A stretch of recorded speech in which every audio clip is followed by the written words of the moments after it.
안녕하세요. 네, 우리가 12시간 만에 또 만났어요. 우리가 딴 집에 사는데 12시간 만에 또 만났다는 거는 정말 막역한 사이라는 뜻이죠. 자, 어, 어제 짧은 시간 동안 많은 것들을 막 진행하면서 더 많은 설명을 했어야 하는데 설명이 부족하다 보니 약간의 오해가 있었던 듯한데요. 죄송하게 생각합니다. 자, 먼저 우리가 하는 교육은 하나님의 창조하심과 구속하심에 입각하여 하기 때문에 우리의 교육의 중심에는 하나님이 계셔요. 내가 있는 게 아니에요. 사람이 있는 게 아니고 하나님이 계시는 거죠. 온전하신 하나님이 나를 이끌 때 내가 온전한 길을 갈 수 있다라는 취지로 우리는 그러한 성 가치관 교육을 하는 거고요. 반대로 세상 성 교육은 내가 중심에 있어요. 그래서 나다움보다는 나답게가 더 중요하고, 그 다음에 성책임보다는 성평등을 강조하죠. 그런데 우리가 나다움이나 성평등이란 단어가 나쁘다는 소리는 아니에요. 그런데 우리가 다 경험으로 알겠지만은, 역사를 봐도 우리가 다 알지만, 인간이 잘 살고 싶어서 만들어 놓은 제도나 이데올로기는 꼭 부작용이 따라요. 그렇거든요. 그래서 우리는 온전하신 하나님의 질서를 따라가자, 이런 취지로 말씀드렸던 것입니다. 네. 자, 그러면 오늘부터는 이제 2강 연애 감정부터 할 건데요. 어제 우리는 연애 감정을 한번 다뤘어요. 그리고 그래서 이제 그거를 다시 한번 복습하고, 중요하기 때문에 복습하고 넘어가도록 하겠습니다. 연애 감정은 우리가 한 초등학교 저학년부터 우리가 죽을 때까지 들어올 수 있는 감정이다. 누구나 다 똑같다는 소리가 아니고 그럴 수 있는 감정인데, 왜 하나님께서 주셨느냐? 내 짝을 만나 가라는 거예요. 그런데 그 연애 감정을 하나님께서 주실 때 함께 주신 게 뭐냐면 통제권이에요. 의지의 통제권. 우리 모두에게는 그것이 있다는 사실을 믿으셔야 돼요. 하나님께서 분명히 주셨어요. 우리에게 선택의 의지도 주셨지만 그것을 통제할 수 있는 능력도 함께 주셨다는 사실을 여러분이 믿을 때 연애 감정을 훨씬 더 잘 이용할 수 있어요. 사용할 수 있다는 말이에요. 연애 감정을 주신 목적은 우리가 마음으로 그리고 경험으로 내 짝이 이런 사람은 아니었네, 이거는 내가 잘못 선택했어, 이건 내가 잘못 봤네 라는 이러한 여정 속에서 제 나이가 됐을 때 나의 짝을 잘 만나가라는 거예요. 그러면 나이 들어서는 왜 연애 감정이 들어올까요? 이 세상은 불의의 사고가 있잖아요. 그럴 때 그러면 짝 없이 살까요? 아니죠. 그러한 순간에도 하나님께서는 필요하다면 연애 감정을 끌어쓸 수 있도록, 연애 감정이 그렇게까지 우리가 늙어 죽을 때까지 우리가 필요하다면 생겨날 수 있는 게 연애 감정이에요. 참 감사하죠. 그런데 이러한 감사한 연애 감정이 의지의 통제권 밖으로 나갈 때 이제 우리의 삶이 전혀 다른 삶으로, 하나님께서 계획하신 삶이 아닌 다른 삶이 될 가능성이 크다라는 거예요. 그래서 여러분이 연애 감정에 너무 많은 의미를 두시는 건 위험해요. 아이들에게도 그렇게 설명해요. 그런데 세상은 뭐라고 말하냐면, 연애 감정은 사랑이니까 그냥 따지지도 말고 묻지도 말고 올라타, 이렇게 하거든요.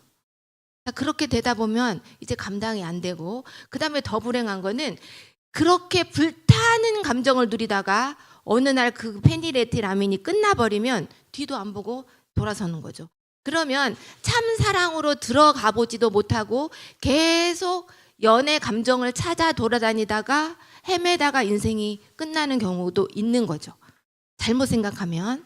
그래서 우리는 연애 감정의 용도를 정확하게 자녀들에게 소개하는 거는 중요한 것 같아요. 자, 여기에 보면 생각이라는 책이 있는데요. 하나님 설계의 비밀, 생각이라는 책은 이 시리즈인데요. 이거를 우리 교인이 쓰셨어요. 미국에 있는 우리 교회 장로님이 쓰신 건데, 개신교회 출판사에서 이것을 번역을 한 거예요. 이 세 권을. 근데 이 세 권을 다 읽어보시면 좋은데요. 여기 보면 이런 내용이 있어요. 의지의 통제권을 감정에 내어주면 결과는 늘 뭐래요? 파멸이다. 그래서 엘렌 G 화이트 뭐라고 그랬어요? 사랑은 감정이다? 아니요. 사랑은 감정이 아니고 원칙이라고 그랬어요. 그런데 이제 아이들은 이렇게 왈댄스 같은 경우, 왈댄스에서 이걸 가르치는데, 그럼 아이들이 사랑은 감정이 아니구나. 근데 원칙이 뭐지? 이제 여기서 아이들이 의문을 갖는데, 이제 그것에 대한 것도 교육을 하다 보면 이제 해결이 되거든요. 자, 그래서 우리가 연애 감정이 사랑이 아니다는 것만 아이에게 가르쳐도 아이들이 훨씬 어려움에서 벗어나게 되거든요.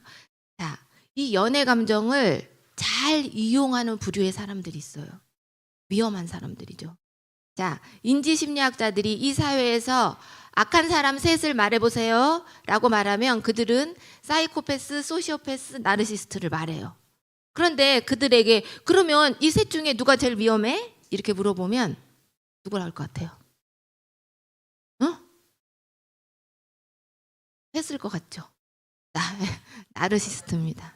왜냐하면 사이코패스나 소시오패스는 누가 봐도 드러나요. 보이거든요. 근데 나르시스트는 위장에 뛰어나요. 안 보여요. 그렇기 때문에 이 사람들이 누군가를 선택하고 그를 나의 것으로 만들려고 할 때 이용하는 게 바로 연애 감정이에요. 그들은 본능적으로 사람의 연애 감정을 건드려서 그가 나에게 마음을 주도록 만드는데 뛰어난 재능이 있어요. 그렇거든요. 그래서 제가 이거를 아이들에게 설명하면 아이들이 맞다고 그래요. 자기도 그런 경험을 했대요. 자, 그러니까 이러한 부류의 사람들이 예전에 저희 나이 때는 한 20% 정도 있었어요. 이 사회에. 근데 요즘은 40% 정도 있어요. 그럼 우리 교회 안에는 없을까요? 있어요. 그들이 정말 장로님도 하시고 안실학교 교장도 하고 청년회장도 하고 봉사대도 열심히 다녀요. 그래서 우리가 그들의 선한 겉으로 드러나는 행위로 판단을 하는 것 요즘은 위험해졌어요.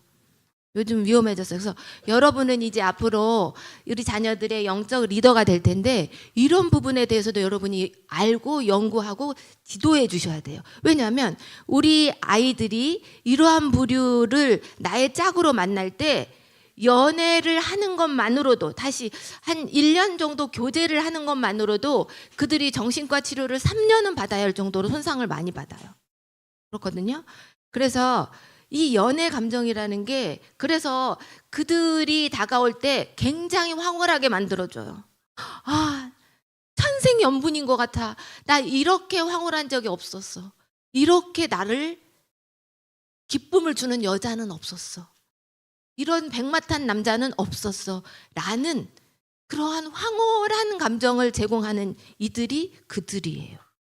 그래서 우리 자녀들에게 너에게 지나치게 황홀한 감정을 안겨주거나 너가 너무나 행복하거나 할 때 오히려 너는 브레이크를 걸고 기도하며 생각해 봐야 한다라고 지도해야 돼요. 네. 그래서 이들에 대한 것은 여러분이 좀 찾아보시고 연구해 보시면 좋을 것 같아요. 네. 꼭 찾아보시고 그래서 저는 이것에 대해서도 자녀들에게 그리고 학생들에게 꼭 가르쳐요. 그래서 여러분이 짝으로 절대로 만나지 말아야 할 부류에 대해서도 알려줘요. 그들은 굉장히 매력적으로 다가오기 때문이에요. 우리가 이렇게 뉴스를 보면은 너무나 똑똑한 남자가 뭐 카이스트 나오고 카이스트 박사고 어디 연구원인데 어떤 여자 때문에 착취 당하다가 계곡에서 떨어져 죽고 뭐 이런 뉴스 보거나 아니면 토막살인 사건이 나고 이런 거 있잖아요. 다 이런 부류예요. 어디서 만났어요? 물어보면 교회 봉사대에서 만났어요. 그래요. 네. 그래서 일단 지나치다. 우리가 만난 지 얼마 안 됐어. 소개팅한 지 어제야 뭐 지난주야 하는데 지나치게 나에게 잘하고 지나치게 나를 찬양하고 그런다. 위험합니다. 네. 그래서 연애에 굶은 아가씨들이 이런 남자들한테 잘 속아 넘어가요. 공부만 열심히 하고 스펙이 좋은데 연애에 굶은 사람들 있죠. 그런 아가씨들. 그런 아가씨들이 그런 남자들에게 속아서 이렇게 어려움을 겪는 경우가 있어요. 많아요. 그래서 이거는 꼭 가르쳐 주셔야 돼요. 네, 이건 실제적인 교육이에요. 그래서 제가 상담을 해봐도 이러한 짝과 결혼한 사람은 제가 헤어지세요라는 말은 하진 않지만 정말 비참해요. 네. 그래서 그 경우에는 정말 그분이 심한 나르시시스트인 그분이 십자가 앞에서 처절히 깨지는, 다시 말해 자신의 뼈를 깎는 그러한 회개와 굴복이 없다면 치료가 안 돼요. 그래서 이거를 처음 연구하신 스카펙 박사는 고쳐지지 않는다 이렇게 말했거든요. 네. 그래서 이러한 부류는 절대 연애로도 안 만나는 게 좋다라고 저는 학생들에게 이야기하고요. 그러기 위해서는 우리가 연애 감정에 대해서 통제권을 가지고 있어야 한다. 이렇게 설명해주고 있어요. 알겠죠? 우리 아이들 세대는 더 많아요. 그렇거든요. 그러니까 꼭 가르쳐 주시고요. 자, 그다음 넘어갈게요. 자, 그다음에 그러면 진짜 사랑은 뭐냐? 사랑을 우리가 가르쳐야 되겠죠. 원칙이 뭐지? 사랑은 감정이 아니고 원칙이야. 여기까지만 말하고 뚝 하면 안 돼요. 그러면 진짜 사랑이 뭘까요? 여러분이 아시다시피 고린도전서 13장이에요. 그럼 애들한테 얘들아 고린도전서 13장이 답이야. 그러면 그렇군요. 이렇게 할까요? 절대 그렇지 않아요. 우리 아이들에게는 적절한 예시로 이야기해 줘야 돼요. 자, 그래서 저는 이제 저를 많이 이야기해요. 남 얘기하면은 또 그분한테 폐가 될까봐 제 얘기를 하는데, 이제 내가 나이가 이렇게 55가 넘었어. 뭐 정확하게 알려주진 않겠지만, 그런데 나는 한 남자의 아내고 세 아이의 자녀의 엄마야. 근데 나한테 연애 감정이 들어왔어. 그런데 눈치를 보니까 저 사람도 나를 좋아하는 것 같아. 썸 타는 거야. 그러니까 그럼 나 어쩌지? 이렇게 물어보면 애들이 어떻게 할까요? 절대 안 된다고 그래요. 왜? 나도 한번 해보면 안 될까? 막 이렇게 하면 절대 안 된다고 그래요. 제가 그럴 때 이렇게 말해요. 이것이 사랑이야 라고 말해줘요. 다시 말해서 신의를 지키는 거, 이것이 사랑이라는 거예요. 연애 감정이 들어올 수 있어요. 들어올 수 있으나 내 관계를 생각하는 거예요. 하나님과 나의 관계, 나와 내 남편과의 관계, 나와 내 자녀의 관계, 그리고 나와 성도와의 관계. 이 관계를 생각할 때 그 관계의 신의를 지키는 것이 바로 사랑이라는 거예요. 이해가 되시죠? 자, 그다음 또 하나 이제 배려에 대한 설명을 하는데, 저는 이건 실제 있었던 사건이니까 이야기해 주거든요. 두 남녀가 이렇게 길을 걸어가고 있어요. 그런데 삼복더위 너무너무 더워요. 그런데 그 남청년의 성격이 약간 급해요. 좋은데 급한 데가 있어요. 그러니까 이렇게 너무 더우니까 자기 여자친구한테 짜증을 냈어요. 그러니까 그 여자친구가 목사님 딸이었는데, 오빠 잠깐 있어봐 그러더니 자기도 모르는 가게인데 아무 가게나 들어가가지고 찬물을 얻어다가 이렇게 마시게 했어요. 이게 사랑이에요. 배려죠, 배려. 그렇죠? 네. 그리고 이게 이제 뭐 두 남녀가 어느 음식점에 들어갔어, 더운 날. 그런데 선풍기 바람이 이렇게 이제 딱 에어컨도 없는 시절이었나 봐요. 이거는 아무튼 어느 수녀가 쓴 책이에요. 이혜인 수녀가 쓴 책 속에 있는 글인데, 이렇게 둘이 더운 날 음식점에 들어갔는데 선풍기 딱 한 대밖에 없어. 엄청 더운데 에어컨도 없어요. 그런데 밥을 이렇게 먹는데 이혜인 수녀가 이렇게 보니까 셋이 밥을 먹은 거예요. 그런데 그 남청년이 선풍기를 자기 쪽으로 확 트는 거예요. 그럴 때 이혜인 수녀가 아닌데 라고 생각을 했겠죠. 그러시고 집에 돌아와서 내가 이 말을 그 아가씨한테 했어야 하나 하고 잠이 들었어요. 그 후로 잊어버리셨죠. 그런데 몇 년 후에 그들이 이혼했다는 소식을 전해 들어요. 그리고 이 글을 쓰신 거예요. 자, 그래서 사랑이라고 하는 거는 어떠한 상황에서도 배려하는 거예요. 내가 도우면 상대도 도운 거죠. 네, 그렇게 배려하는 게 사랑이다. 그 다음에 책임 있죠. 자, 결혼을 전제로 할 때 결혼이라는 제도가 가장 중요한 게 뭐예요? 책임이에요. 책임. 그렇죠. 사랑도 책임이에요. 내가 이분을 만나서 교제를 하는데 내가 이분의 몸을 함부로 만지는 것은 이분에 대하여 책임을 지지 못하는 짓을 하는 거예요. 그렇겠죠. 그래서 우리는 항상 책임에 대해 생각을 해야 돼. 내가 지금 책임 있는 행동을 하고 있는가라는 거죠. 그래서 사랑이나 가정에 있어서 책임은 가장 중요한 요소이다. 그 다음 마지막으로 헌신이에요. 헌신은 나를 내어주는 거죠. 어떻게 내어주는 거예요? 상대가 나를 통하여 더 나아지도록. 어떻게 하도록요? 더 나아지도록. 이게 중요한 거예요. 다시 말해서 신의와 배려와 책임과 헌신이라는 사랑은 그냥 한마디로 상대를 어떻게 하게 하는 거예요? 성장시키는 거예요. 자, 엄마가 아이를 사랑해요. 너무 이뻐요. 그런데 이제 막 걷는 아이가 막 걸어다니면 피나요, 무릎에. 그러면 계속 안아주는 엄마 있나요? 아우, 얘가 피나니까 나는 계속 안아줘야겠어. 이거 사랑이에요? 아니요. 진정한 사랑은 성장하도록 도와줘야 돼요. 중요한 요소예요. 제가 아이들에게 여러분이 누군가와 교제를 했어. 교제를 했는데 내가 이 사람을 만날수록 내가 계속 자존감이 낮아지고 내가 뭘 잘못했나? 또 내가 뭘 잘못했네? 하면서 불안하다. 그러면 위험한 사람의 가능성이 크다라고 말해줘요.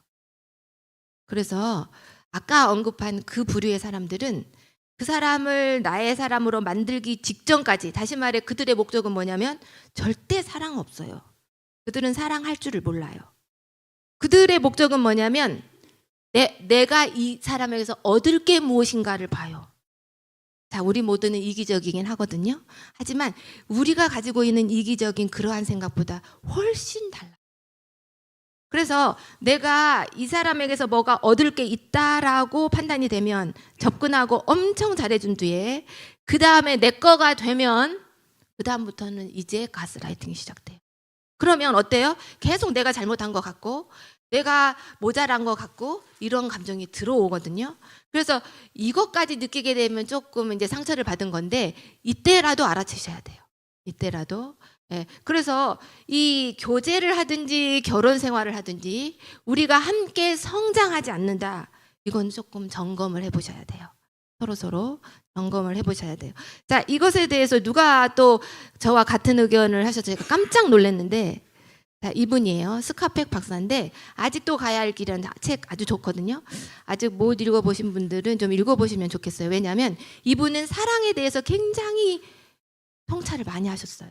연구를 많이 하셔서 이건 사랑이 아니에요. 이건 사랑이 아니에요. 가짜 사랑에 대해서 계속 나열하고 계시거든요. 그래서 이분이 사랑에 대하여 한마디로 결론을 내리셨는데 이렇게 하셨어요. 나는 사랑을 자기 자신이나 타인의 영적 성장을 도울 목적으로 자신을 확대시키는 것이라고 정의한다. 좀 어렵죠? 나를 확대시킨다는 말이 뭐냐면 헌신한다. 나를 내어준다. 이런 뜻이에요. 그런데 여기서 이분이 영적 성장이라고 말했어요. 성장도 성장인데 영적 성장. 자, 우리는 그리스도인이죠.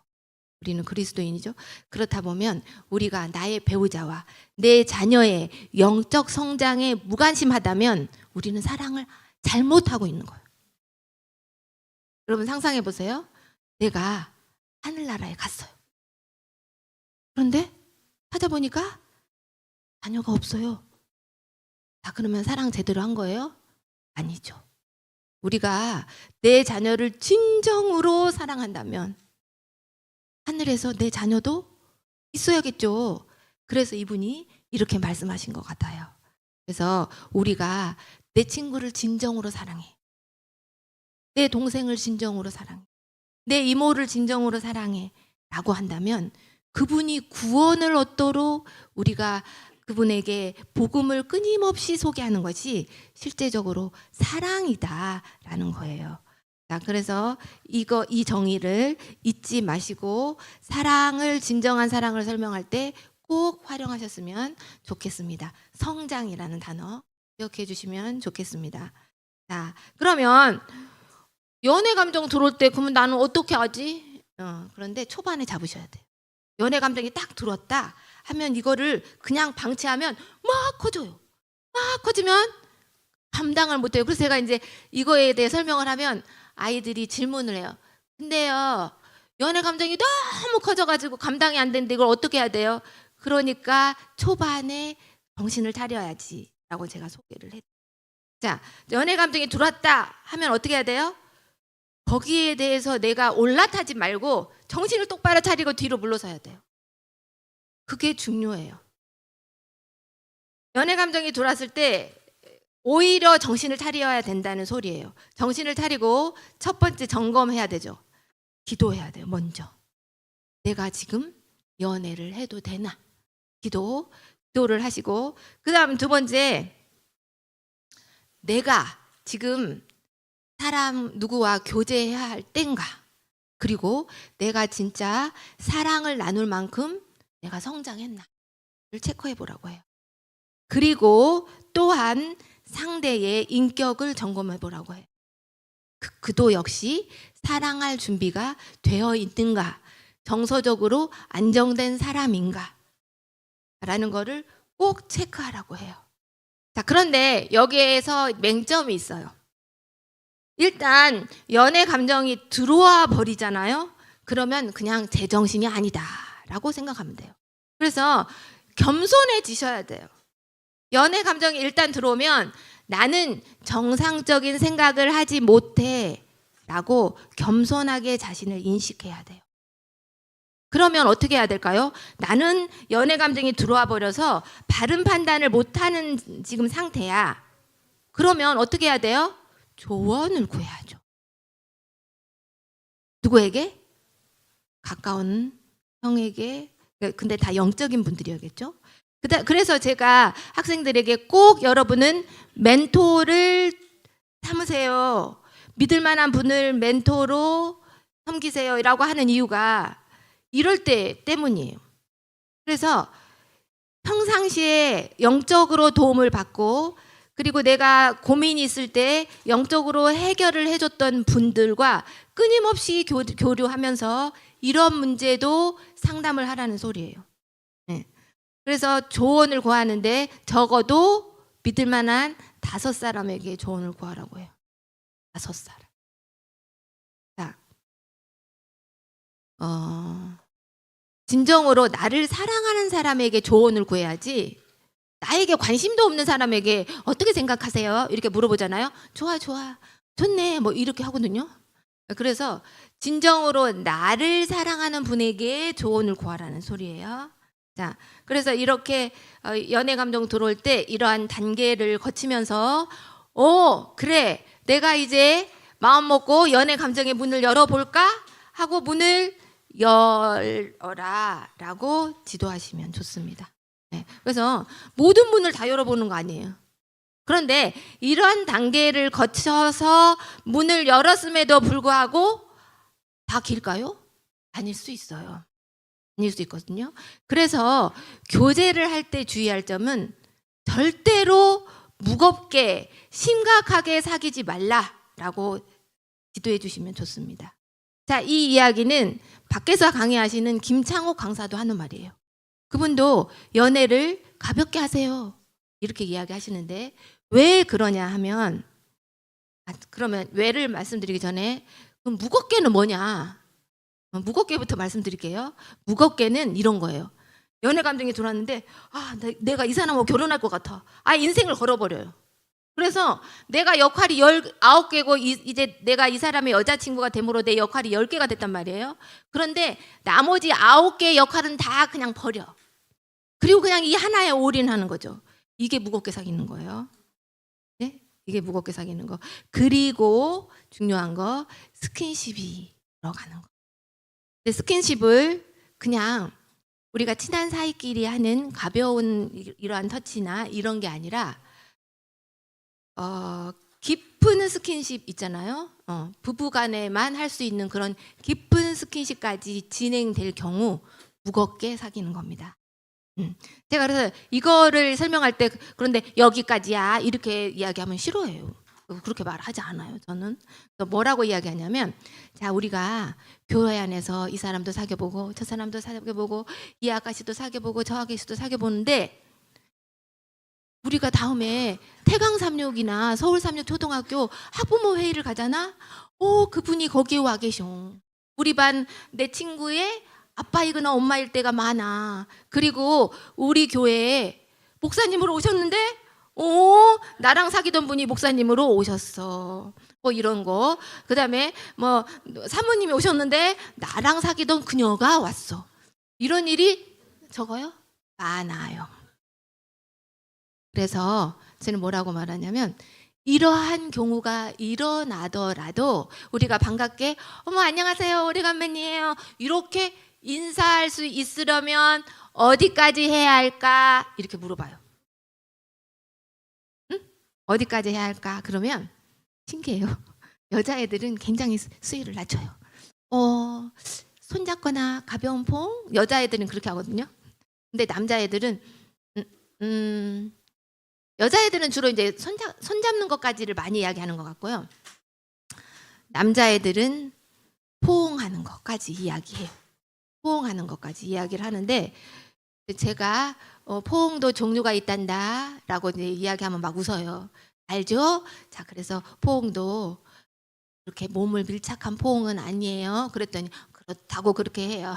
그래서 이제 이거를 지도할 때 여러분이 그 미래에 일어날 일을 우리가 이게 아이들이 볼 수 있도록 제시하면 이해가 빨라요.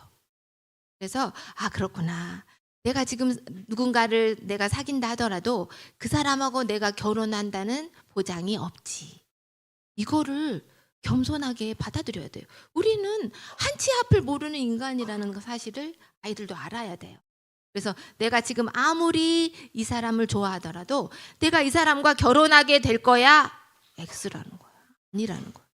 그래서 결혼식 날 아침에도 파혼하는 부부가 있었어요. 그죠? 그래서 우리는 결혼식장에 하나님 앞에 서약하러 나가고 다 둘이 손잡고 나오기까지 모른다 하는 거예요. 그래서 우리가 연애 감정이 들어왔을 때 이렇게 하면 좋겠다라는 거를 제가 PPT도 보여드리지도 않고 했네요. 자, 이렇습니다. 먼저 기도하고 나의 상태와 그다음에 상대의 상태를 점검하고 그리고 조언을 구한다. 그래서 오히려 연애 감정이 들어올 때 정신을 차리라 라는 겁니다. 자, 그렇게 할 때 우리가 잘못된 만남을 피할 수 있다라고 설명하시면 되겠습니다. 자, 그러면 아이들이 제일 궁금한 거 이거예요. 이거겠죠? 그러지 않겠어요? 저분이 하는 말을 가만히 들어보니 이성교제를 못하게 할 것 같아. 이런 눈으로 저를 봐요. 그래서 이제 그래서 저는 그러면 우리 이성교제를 언제부터 하면 좋을까? 이제 이렇게 이야기를 하고 이제 물어봐요. 물어보면은 대부분의 여자애들은 보수적인 대답을 합니다. 이제 다 이야기를 듣고 보니까 보통 일이 아니거든요. 그러니까 여자애들은 자기 스스로가 이렇게 하면서 보수적인 대답을 하는데 남자애들은 조금 더 적극적이기 때문에 그래도 지금 하고 싶어 뭐 이렇게 할 수가 있어요. 자, 그런데 제가 그러면 이제 이거를 딱 보여줘요. 보여주면서 자, 이 에릭슨이라는 이 박사는 우리 인간이 이러한 단계로 발달을 한대. 그런데 자, 1단계, 2단계, 3단계, 4단계, 5단계. 자, 여러분은 몇 단계에 있어요? 5단계에 있어요. 라고 대답하겠죠. 자, 그러면 5단계까지 밑에서부터 우리 살펴봅시다. 1단계에서부터는 아가가 태어나서 이 사람 우리 엄마네. 믿을만하네. 이 사람 우리 엄마 아닌데 엥 울죠. 이게 이제 신뢰할 만한 사람과 아닌 사람을 구분할 수 있는 거예요. 그거를 배우는 거예요. 그렇죠. 그다음에 조금 더 자랐어요. 그러면 이제 내가 조금씩 나오죠. 아가들도 내가 조금씩 나오면서 부끄러움도 느껴요. 이건 좀 부끄러운데. 그러면서 자율적으로 뭘 하려는 이제 움직임이 보이죠. 그다음에 3단계에 가서는 약간 이렇게 이거는 잘못된 것 같아라는 것도 알게 돼요. 그러면서 이제 주도적으로 자신의 삶을 그래서 나 혼자 입 닦을 거야. 막 이렇게 이제 이야기하게 되기도 하죠. 자, 그다음에 이제 초등학교 정도 되면은 학교에서 좀 못하면 나는 왜 이렇게 못하지? 뭐 이런 열등감을 느끼기도 하고 그렇기 때문에 근면하게 살고자 하는 욕구도 올라온다는 거예요. 그 다음에 이제 10대가 되면은 과연 나는 왜 살지? 나는 누구야? 나는 어디서 왔지? 라는 생각을 하게 되면서 나를 찾아가고 있어요. 나를 찾아가는 시기가 10대라는 거예요. 그리고 여기서 이제 제가 교재에도 잠깐 서술하기도 하고 그 다음에 중2 교재에 자세히 써놨는데 거기에 보면은 프랜시스 젠슨이라고 하는 분이 최근 들어서 10대의 뇌만 연구하신 분이 있어요. 신경학자인데 10대의 뇌만 연구를 해봤더니 10대의 뇌가 어른의 뇌보다 발달되지 않은 정도가 이분은 40%라고 보더라고요. 다른 과학자는 80%라고 보는 과학자도 봤는데 이분은 10대의 뇌는 우리 어른의 뇌의 전두엽의 40% 정도 발달된다 이렇게 말씀하셔요. 자, 그러면 전두엽이 하는 역할이 있죠. 인간답게 고상하게 살도록 해주는 게 그리고 지식인답게 매너 있게 살게 해주는 게 그리고 신앙을 잘 할 수 있게 해주는 게 전두엽이에요. 그렇죠. 자, 그런데 이 전두엽이 뭐 과학자들의 말에 의해서 40% 내지 80%밖에 형성이 안 된 상태예요. 10대는. 그러면 생각을 지혜롭게 제대로 잘 할까요? 못해요.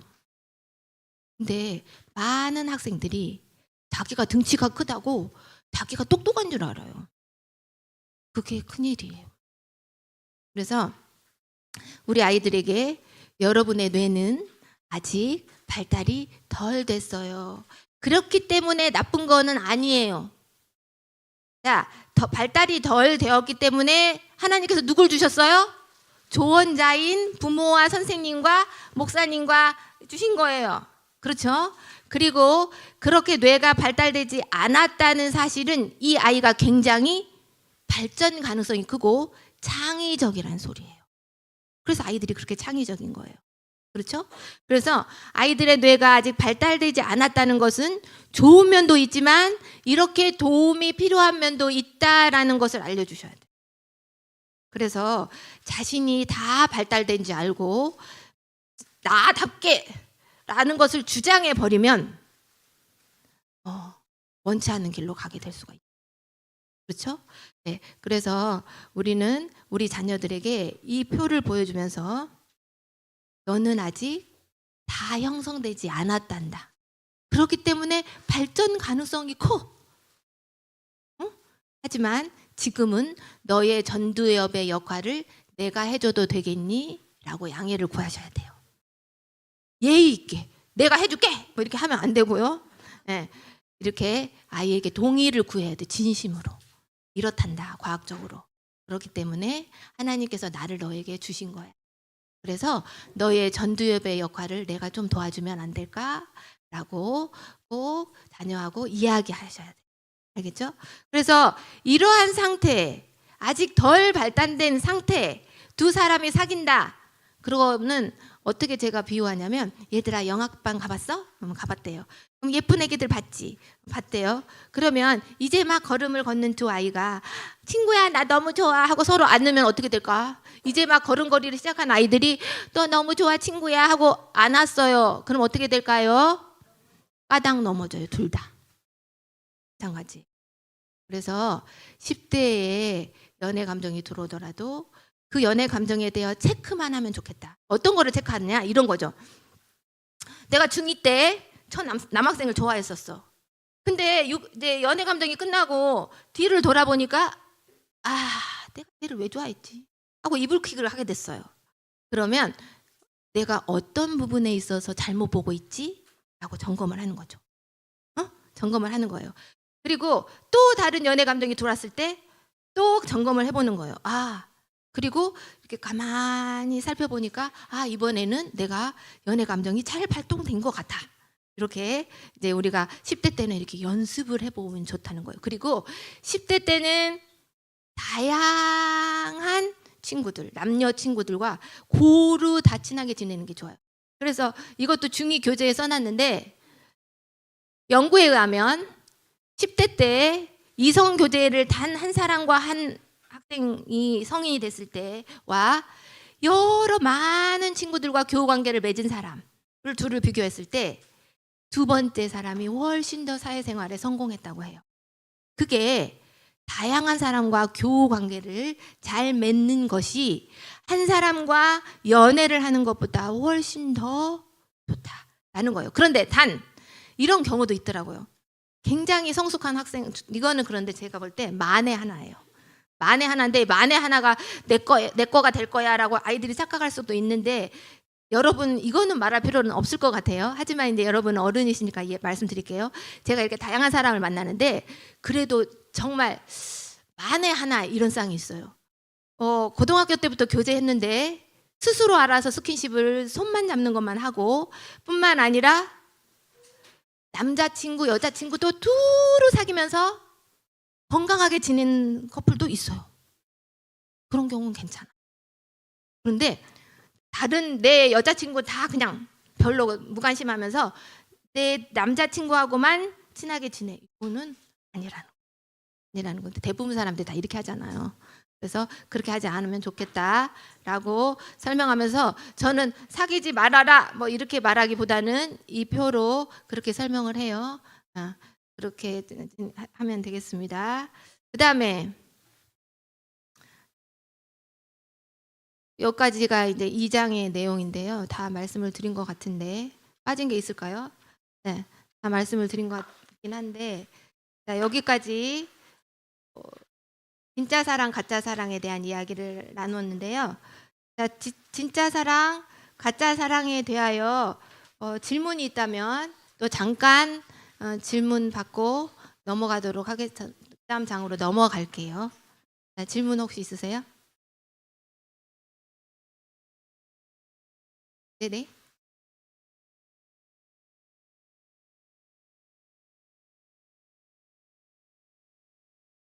네네.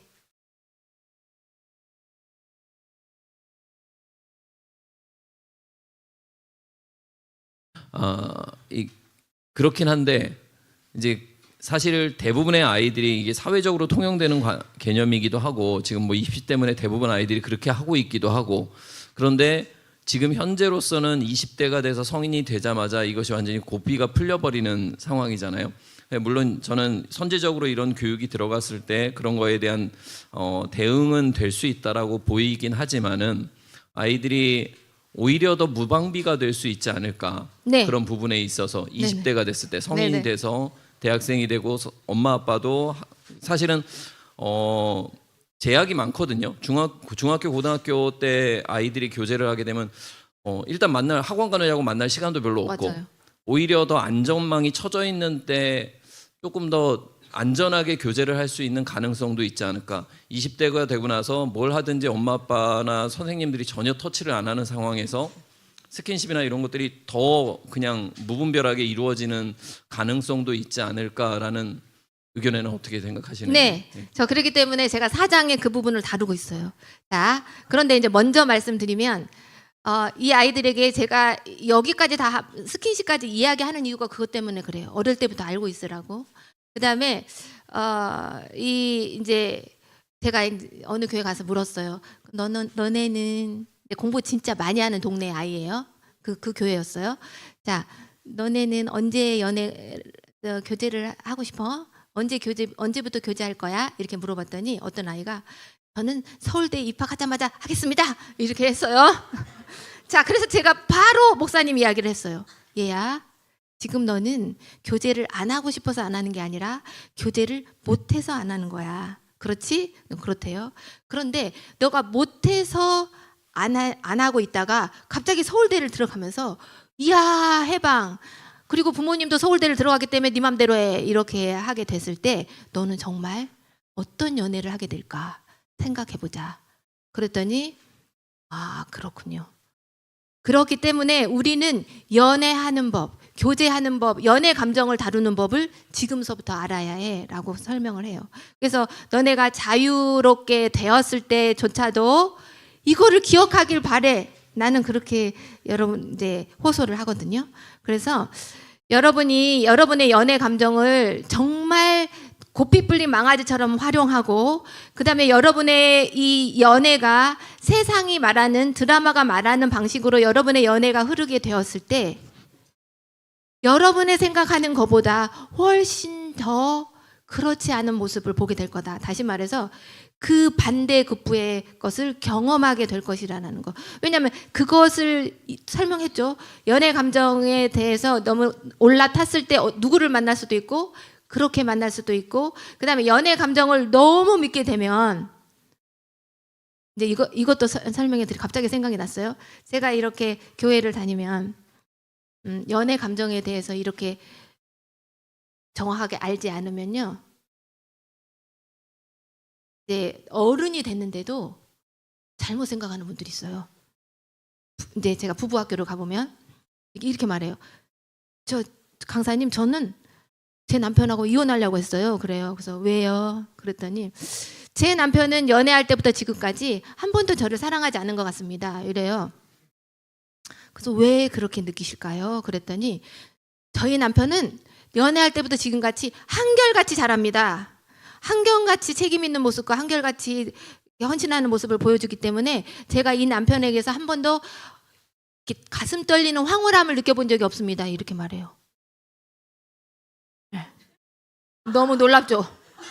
저는 그 얘기를 듣는 순간 아, 연애 감정에 대한 오해가 이렇게까지 어른도 생각하는구나 깜짝 놀랐어요. 여러분, 이분은 진짜 사랑을 받는 분이에요. 그렇죠? 이분, 그 남편분 제가 알거든요. 정말 한결같으신 정말 좋은 분이에요. 정말 이런 1등 신랑감을 두고 연애 감정을 잘못 착각하면 그렇게 오해하셔요. 그래서 목사님 질문하신 것처럼 우리 아이들이 연애 감정만 제대로 알면 위험한 연애는 하지 않나요? 위험한 연애는 하지 않아요. 그리고 항상 이들이 기억하길 바라는 거는 통제권이 나에게 있다라는 걸 기억하길 바라고요. 그 다음에 연애를 굶었다고 스스로 생각하지 않기를 제가 이야기해요.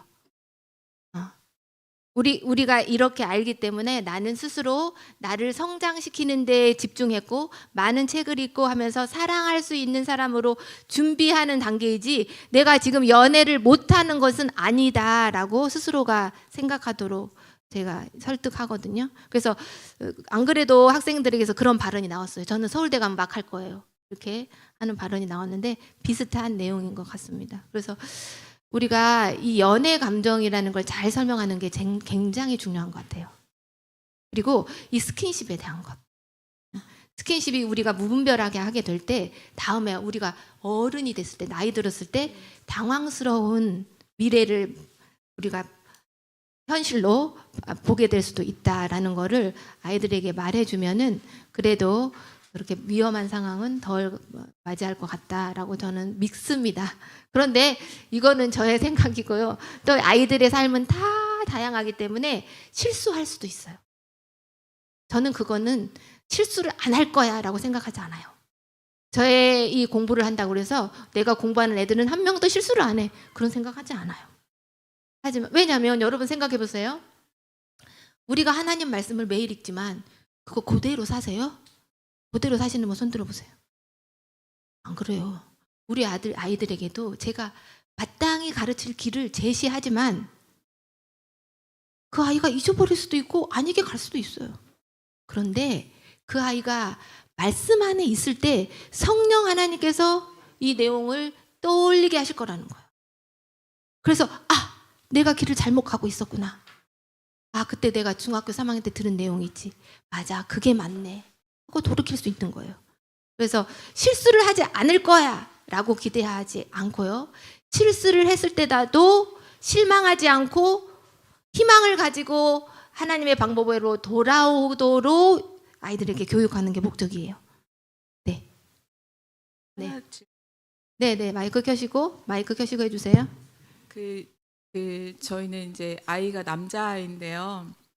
어렸을 때부터 그냥 여자아이들한테 인기가 많았거든요. 네, 그러실 것 같아요. 근데 이제 그 아이가 여자애들한테 별로 관심은 갖지 않았는데 그 네. 아이가 초등학교 때 이미 결혼을 하고 싶다고, 오빠하고 결혼을 하고 싶다고 그 직접적으로 대놓고 얘기한 아이도 있었어요. 제가 엄마라고 하니까 그러면은 저한테 잘 보이면 결혼할 수 있냐고 이렇게 그렇게 적극적으로 나오는 여자아이도 있었거든요. 근데 이제 아이가 여자아이한테 관심을 보이지 않다가 최근에 이제 조금 이제 20살이 됐는데 이게 여자아이한테 조금 관심을 갖고 있더라고요. 그래서 이제 제가 아까 그 선생님께서 말씀하신 것처럼 정말 그 스킨십은 손 잡는 것까지만 제가 허용한다고 얘기를 했거든요. 그리고 근데 여기까지요. 네네. 그런데 네네. 여기서 이러한 사전 교육이 없이 너 손 잡는 것까지만 해 하면은 그거 안 들어요. 아니 그냥 그렇게 얘기한 게 아니라 이제 네. 제 얘기를 하면서 결혼이라는 거 네가 이 아이랑 연애를 하고 사귀는 거는 엄마가 적극적으로 찬성을 한다.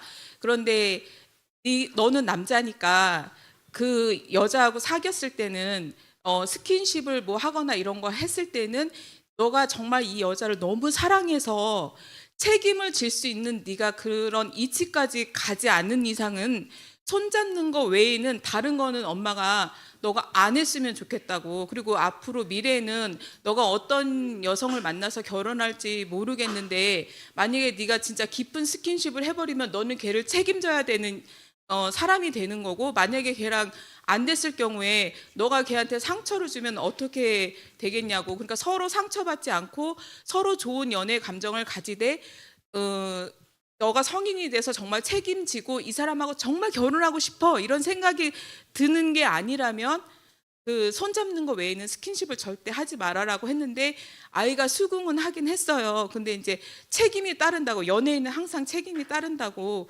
해서 이제 수긍까지는 했는데, 제가 그 아이하고 상담을 하면서 주변에 얘가 관심을 갖지 않아도 너무 많은 여자애들이 워낙 성격이 좋고 얘가 이렇게 잘하고 이러니까 너무 여자애들이 그냥 붙는 것 같더라고요. 그래서 그런 거를 어떻게 차단을 해야 아니요. 하는지 그런 아니요. 방법이라든가 네네네. 교육법을 좀 엄마로서 잘 못하겠어가지고 너무 답답한 거예요. 네, 네네. 멋진 아들을 두신 어머니 좋겠습니다. 이러면서 살짝꿍 아들 자랑도 하시고, 네, 자, 네네, 고민 안 하셔도 돼요. 고민 안 하셔도 되고요. 자, 그 아들에게 인기 많은 것을 자꾸 잘못된 것처럼 이야기하시는 거는 아니고요. 좋은 일이에요. 좋은 일이고, 하지만 이제 지도 잘 하셨어요. 그렇게 하시면 되고요. 그 다음에 사귀더라도 가볍게, 가볍게 사귀도록 지도하시면 좋겠습니다. 네, 그리고 제가 청년들 연애학교 할 때도 사귀지 마세요 이렇게 얘기하지 않아요. 사귀어 보세요 그래요. 제발 사귀어 보세요. 사귀어 보시는데 어떻게? 가볍게 라는 걸 강조해요. 인생을 걸고 사귀지 마세요 라고 이야기하거든요. 이게 중요한 것 같아요. 그래서 우리가 교제를 하는 거는 권장해요. 그런데 가볍게 하기를 권장합니다. 자, 그래서 그럼 언제 무거워져요? 이제 모두가 인정하고 날 잡고 결혼하기로 하고 하면 이제 무거워질 수도 있는데, 약혼을 하고 나서도 정도는 지켜야 되겠죠. 네. 그래서 결혼하기까지 우리가 지켜야 될 것들이 있어요. 그건 다음 과에서 말씀드릴게요. 또 질문 있나요? 네네. 그 에릭슨의 심리사회 발달의 8단계를 보면서 우리가 이제 보통 배우기를 1단계와 5단계가 매우 중요하다. 네, 그럼요. 이렇게, 왜냐하면 아이를 태어나자마자 그냥 그 어린이집이나 유치원에 그냥 싹 갖다 맡겨놓고 공갈 젖꼭지 입에다 막 물려놓고, 그러니까 엄마한테는 나오는 그 좋은 것을 받지도 않은 채 가짜 하고 배우니까 그 보통 제일 유아적인 사춘기를 1단계로 보고 네, 맞아요. 5단계를 우리가 얘기하는 제2단 저 5단계를 본 사춘기라고 보는데 아까 저는 제가 네. 궁금한 게 뭐냐면 1단계에서 제대로 못 다루면 하나님은 5단계에서 한 번 더 기회를 주시고 저 때도 제대로 다루지를 못하면 7단계에서 파랑새를 계속 찾으러 다니는 이유와 네. 지금 연애 감정과 맞아요. 그러니까 화이트보이는 맞아요. 1단계에 대해서 굉장히 뭐 세자녀지법 맞습니다. 전반부가 전부 1단계에 관한 것만 네, 강조하시는다고 네, 네. 볼 수 있거든요. 그래서 저는 제가 마이크를 왜 들었냐면 누가 제 앞에 갖다 놨어요. 근데 다시는 안 하겠다고 결심하면서 그 이 단계적 저도 지금 그러거든요. 학교에 갔더니 올해 초등학교 이제 처음으로 가서 이제 교목 역할을 하고 있는데 아이들이 정말 이쁩니다. 예뻐요. 얼마나 이쁜지 몰라요. 근데 성인지 때문에 이쁘다고도 말을 못해. 하면은 큰일 나요. 누가 사진 찍어가지고 얘기하면은 막 우리 교목이 말이야 갑자기 아동 뭐 이렇게 그렇게 몰아가기 때문에 여기 조심스러운 부분이 없잖아 있지만 이 연애 감정 솔직히 그게 내 연애 감정인가?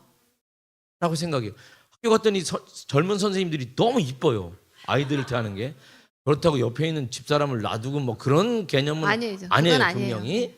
그런데 우리가 너무 오랫동안 율법주의적인 입장에서 하다 보니까 이런 마음도 혹시 약스러운 그런 심정이 아닐까 했는데 그걸 맑게 해소시켜 주셔서 감사하다는 이야기를 하고 싶습니다. 분위기가 너무 싸해서 이렇게 아니. 접근 안 하면 거기 여기다가 제가 지난주에 인성주간을 했는데 부모에게 감사한 마음을 표현하게 하는데 제가 너무 감동적인 부분이 하나 있는데 애가 이렇게 썼어요. 부모님도 부모님이 처음이시지만 좋은 부모님이 되려고 노력해 주셔서 감사해요. 제가 이 문자를 듣고 한참을 울었습니다. 저쪽 가서. 애도 그렇게 느끼는데 너무 우리가 멘토라고 하는 입장을 막 누르고 막 이러면 아닌 것 같다는 생각도 들고 저 피교육생 신분으로 왔지만 그런 생각이 쫙 가득 들어서 제가 좀 그런 생각이 들다 보니까 질문한다고 해놓고 제 얘기를 했지만 어쨌든 제가 볼 때는 제 이런 감정을 건강한 감정으로 성장시키도록 도와주신 것에 대해서 대단히 감사를 드립니다. 네, 감사합니다. 더 이상 네. 마이크를 안 잡겠습니다. 네. 감사합니다. 자, 목사님 말씀을 들으면서 제가 중요한 또 생각이 났는데요. 이제 목사님 지적하신 것처럼 1단계, 2단계 때 이때 충분한 스킨십을 받지 못하면 엄마하고 교감을 갖지 못하면 이 아이들이 10대 때 사귀어서 그러한 스킨십에 빠져들어요. 거기서 만족을 찾으려고 해요. 위험하죠. 그래서 우리가 아이들 어렸을 때 어제 제가 말씀드렸죠. 아침 저녁으로 포옹하고 대화해주라. 그게 바로 우리 자녀들이 불건전한 이성교제를 하는데 그거를 예방하는데 가장 좋은 방법이에요. 네. 그래서 정말 자녀 어렸을 때 1, 2단계 때 그러니까 1, 2, 3, 4, 5단계가 다 중요하죠. 그런데 특별히 아가 때 엄마하고의 애착관계 형성은 정말 중요합니다. 네. 그래서 내 아이가 건전하지 않은 스킨십을 하는 걸 원치 않아 라고 한다면 아니 내가 해주세요. 이거 중요한 문제입니다. 자, 그러면 넘어가도 될까요? 네.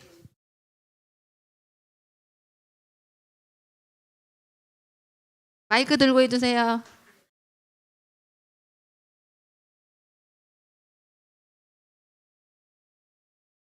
우선 어제 그 영화관교회 김은혜 선생님도 그렇고 우리 선생님도 그렇고 참 좋은 우리 어린이들과 학생들을 위해서 좋은 강의와 좋은 준비를 해주셨다라는 것에 대해서 정말 감사 인사를 드려요. 특히 그게 사랑이라고 생각해요. 아이들을 향한 사랑. 그 사랑이 표현되어졌을 때 애들이 훨씬 더 이렇게 받아들이는 것이 쉽지 않았을까라는 생각을 하는데 이제 저는 약간 어제 그 수직 문화도 그렇고 이제 그런 부분에 대해서는 조금 제안을 좀 드리고 싶어요. 나중에 이제 강의가 다 끝나고 난 다음에 제안을 좀 드리고 싶은데 2장도 그러니까 진짜 사랑과 가짜 사랑 선생님 말씀하셨던 것처럼 우리는 8단계를 뭐 이것도 이제 학자가 세팅해 둔 거지만 우리가 단계마다 우리가 완벽한 존재이고 완전한 하나님의 창조물이라는 것에 대해서 아이들이 인식했으면 좋겠다라는 생각이 들어요.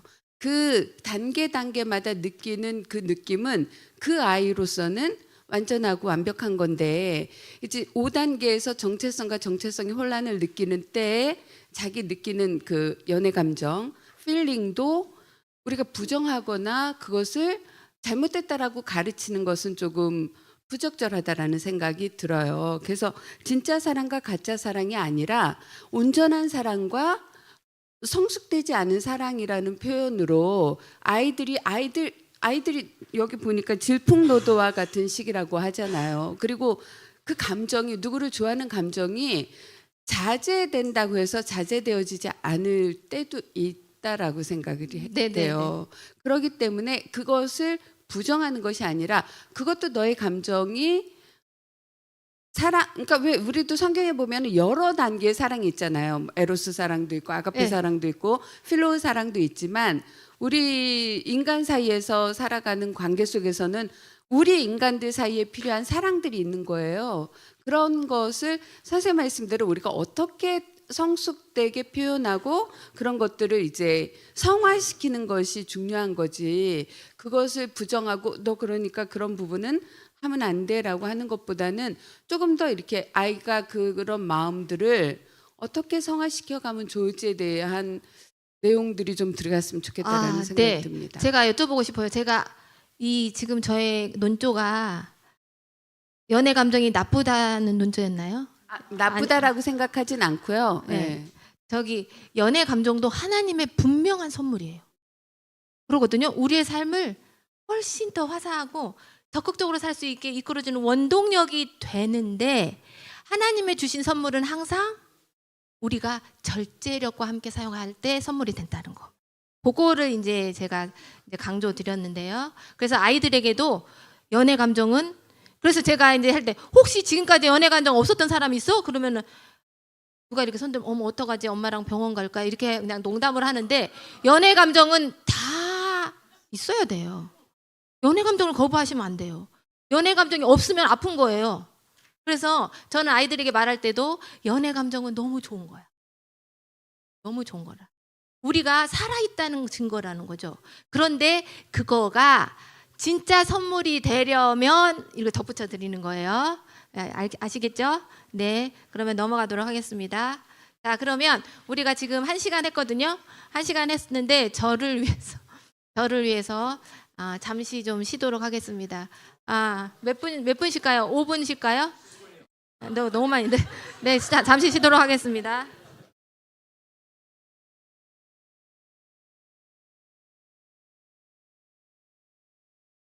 교육 목표부터 이야기할게요. 자, 교육 목표는 결혼은 하나님과의 뭐라고요? 언약. 자, 언약 아시죠? 네, 여러분은 다 교회에서 지도자시니까 언약이 하나님과 아브라함이 맺은 언약, 하나님이 이스라엘 백성과 맺은 언약 등 많은 언약을 보셨죠? 그 언약하고 똑같은 언약입니다. 자, 두 번째, 성관계 사용법을 안다. 자, 세 번째, 나는 나의 행복한 결혼 생활을 위해 나를 지키고 싶다라는 생각이 들도록 교육하는 게 목적입니다. 자, 주제 성경절은 마이크 있으신 분 읽어주세요. 주제 성경절 읽어주세요. 이러므로 남자가 부모를 여호와 하나님이 이르시되 사람이 혼자 사는 것이 좋지 아니하니 내가 그를 위하여 돕는 배필을 지으리라 하시니라. 이러므로 남자가 부모를 떠나 그의 아내와 합하여 둘이 한 몸을 이룰지로다. 창세기 2장 18절 24절. 네, 자 마음 열기 할 때도 어제 보여드린 그 솔라리움 카드로 책상에 펼쳐놓고 너희가 꿈꾸는 행복한 결혼 생활은 어떤 거야? 라고 물어보고 골라서 이제 소개하게 하는데요. 이 아이들이 이런 교육을 하기 전에는 굉장히 물질에 대해 많이 이야기해요. 그래서 행복한 결혼 생활은 뭐 여행을 많이 가고 뭐가 집에 있고 이렇게 표현을 하게 되거든요. 요즘 아이들의 생각을 들을 수가 있는데요. 그러면 그렇구나 하고 넘어가는 거예요. 아니다, 기다 평가할 필요 없습니다. 자, 그러면 여기에서 이제 하나님께서 창조하실 때 다 보기에 좋아, 다 너무 좋아라고 하셨지만 처음으로 보기에 좋지 않다라고 표현한 때가 언제였지? 라고 물어보면 아이들이 아담이 혼자 있을 때예요 라고 대답하고요. 자, 그 다음에 이제 돕는 배필에서 딱 걸려요. 여자애들이 기분 확 나빠지는 거죠. 자, 그래서 자, 그러면 제가 그걸 알아채고 어머, 돕는 배필이 보기 싫어, 기분 나빠졌어, 그랬더니 약간 뭐 이렇게 표현을 해요. 자, 그래서 돕는 배필에 대하여 이제 우리가 오해를 풀고 넘어가요. 자, 돕는 배필은 영어로 카운터파트라고 해석을 해요. 근데 카운터파트라고 하는 건 뭐냐면 동등한 둘이 한 목적을 위하여 사용될 때 카운터파트라고 해요. 그러니까 국력이 똑같은 두 나라의 외무상이 둘이가 만났어요. 그들은 카운터파트예요. 자, 그 다음에 물건으로 우리가 예를 들어보자면 볼트와 너트예요. 전혀 다른 존재이지만 두 개가 꼭 같이 해야 해. 그래야 유용해. 랄 때 또 카운터파트라고 하기도 하고요. 그 다음에 이제 제가 이거를 설명한 다음에 이거 예화를 들어. 하나님 나라 법칙. 그래서 제가 학생들에게 수업 시작할 때부터 마칠 때까지 항상 하나님 나라 법칙대로 우리는 하거든요. 여러분도 학생반을 그렇게 해보시면 좋겠는데요. 말씀드릴게요. 하나님 나라 하늘에서 밥을 먹었어요. 우리가 식당에서 밥 먹듯이 이제 안식일 날 식당에서 밥 먹듯이 밥을 먹었어요. 우리 밥 다 먹고 나면 청년들 어떻게 하죠? 접시를 한 대 다 몰아요. 왜 몰죠? 누군가 한 명이 가서 버리고 설거지 하라는 거예요. 그러면 이제 가위바위보를 해요. 그러면 누가 갖다 놔요? 우리는 가위바위보 해가지고 뭐 한 사람? 진 사람이 갖다 놔요. 이게 이 땅의 법칙이에요. 하늘의 법칙에서는 천사들이 가위바위보 했는데 이겼어. 엄청 좋아해요. 왜요? 내가 하니까. 내가 봉사할 수 있기 때문에 엄청 좋아하는 거죠. 자, 그래서 하나님 나라의 법칙에서는 더 튼튼하고 더 많이 가지고 더 능력 있는 자가 그렇지 않은 자를 섬겨요. 그렇죠. 그래서 우리가 이제 앞으로도 뭐 게임도 하고 뭐 그러거든요. 저기 중학교 2학년에서는. 그러면 이긴 팀이 이 간식을 서빙하고 이렇게 하도록 이렇게 연습을 시키면 좋습니다. 자, 그래서 하나님 나라의 법칙에서는 도울 만한 자격이 있는 사람이 도우는 거예요. 그러니까 그것이 은사라는 거죠.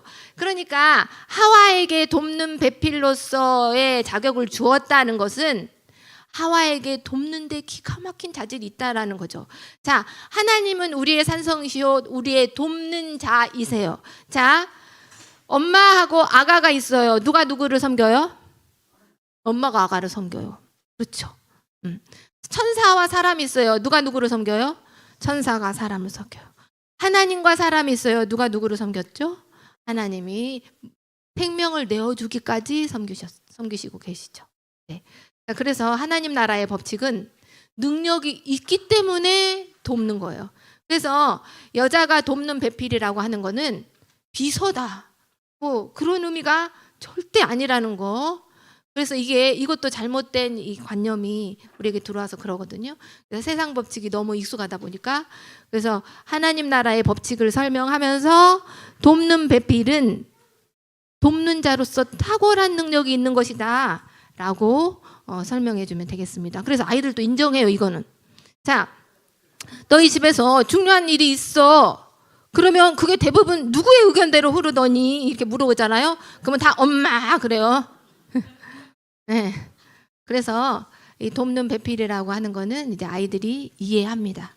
그래서 이게 그만한 능력이 있기 때문에 도울 수 있는 거구나라고 이해하고 넘어갑니다. 자, 그다음 그러면 이제 역으로 남자가 기분 나쁠 수 있다. 누구세요? 네. 남자는 가만히 있는데 자, 남자는 또 어떠한 또 재주가 있어요? 전체를 아우르고 끌고 가는데 강력한 또 은사가 있어요. 그죠? 그래서 그 두 개의 각기 다른 은사가 만났을 때 진정한 하나가 된다는 거예요. 놀랍죠? 하나님의 질서예요. 다르지만 서로가 꼭 필요해. 여자에게 남자가 필요하고 남자에게 여자가 필요한 게 이렇게 된 게 봄눈 배필로 하나님께서 표현하셨다라고 생각하시면 됩니다. 자, 그다음 결혼에 대한 생각을 이제 좀 해보겠는데요. 이게 요즘 많이 훼손됐어요. 결혼을 일륜지 대사 이벤트로 생각해요. 그래가지고 결혼을 많은 돈을 부으면서 얼마나 우리의 결혼식 자체를 남보기에 좋아 보일까에 집중한다는 거예요. 실은 결혼식은 그런 게 아니에요. 결혼식은 하나님과 이 두부가 언약식을 맺는 거예요. 우리가 하나님과 언약 맺을 때 어떻게 한 거 아시죠? 동물을 반으로 쪼개서 양옆으로 놓고 그 제단 사이로 한 명 가고 또 한 명 들어가고 둘이 손잡고 나와서 잔치하고 아시죠? 자, 결혼식을 가만히 생각해 보세요. 양쪽에 하객들이 있어요. 신랑 들어가고 신부 들어가고 둘이 손잡고 나와요. 형식이 똑같이 언약식의 형식이에요. 그러면 하나님과 언약을 맺는 것이 결혼이고 결혼식은 하나님과 언약을 맺는 언약식이에요. 그러면 결혼은 어디서 해야겠어요? 교회에서 하는 게 좋죠. 교회에서 해야 되겠죠. 아니면 천연계 두 개 중에 하시면 돼요. 예식장은 피하시면 좋다. 네. 어떻게 사정이 안 돼서 어쩔 수 없어요. 하지만 예식장에서 하더라도 이 언약식의 형태로 해야 된다라는 겁니다. 네. 이거를 청년들이 많이 몰라서 이벤트로 하게 돼서 정말 마음이 아파요.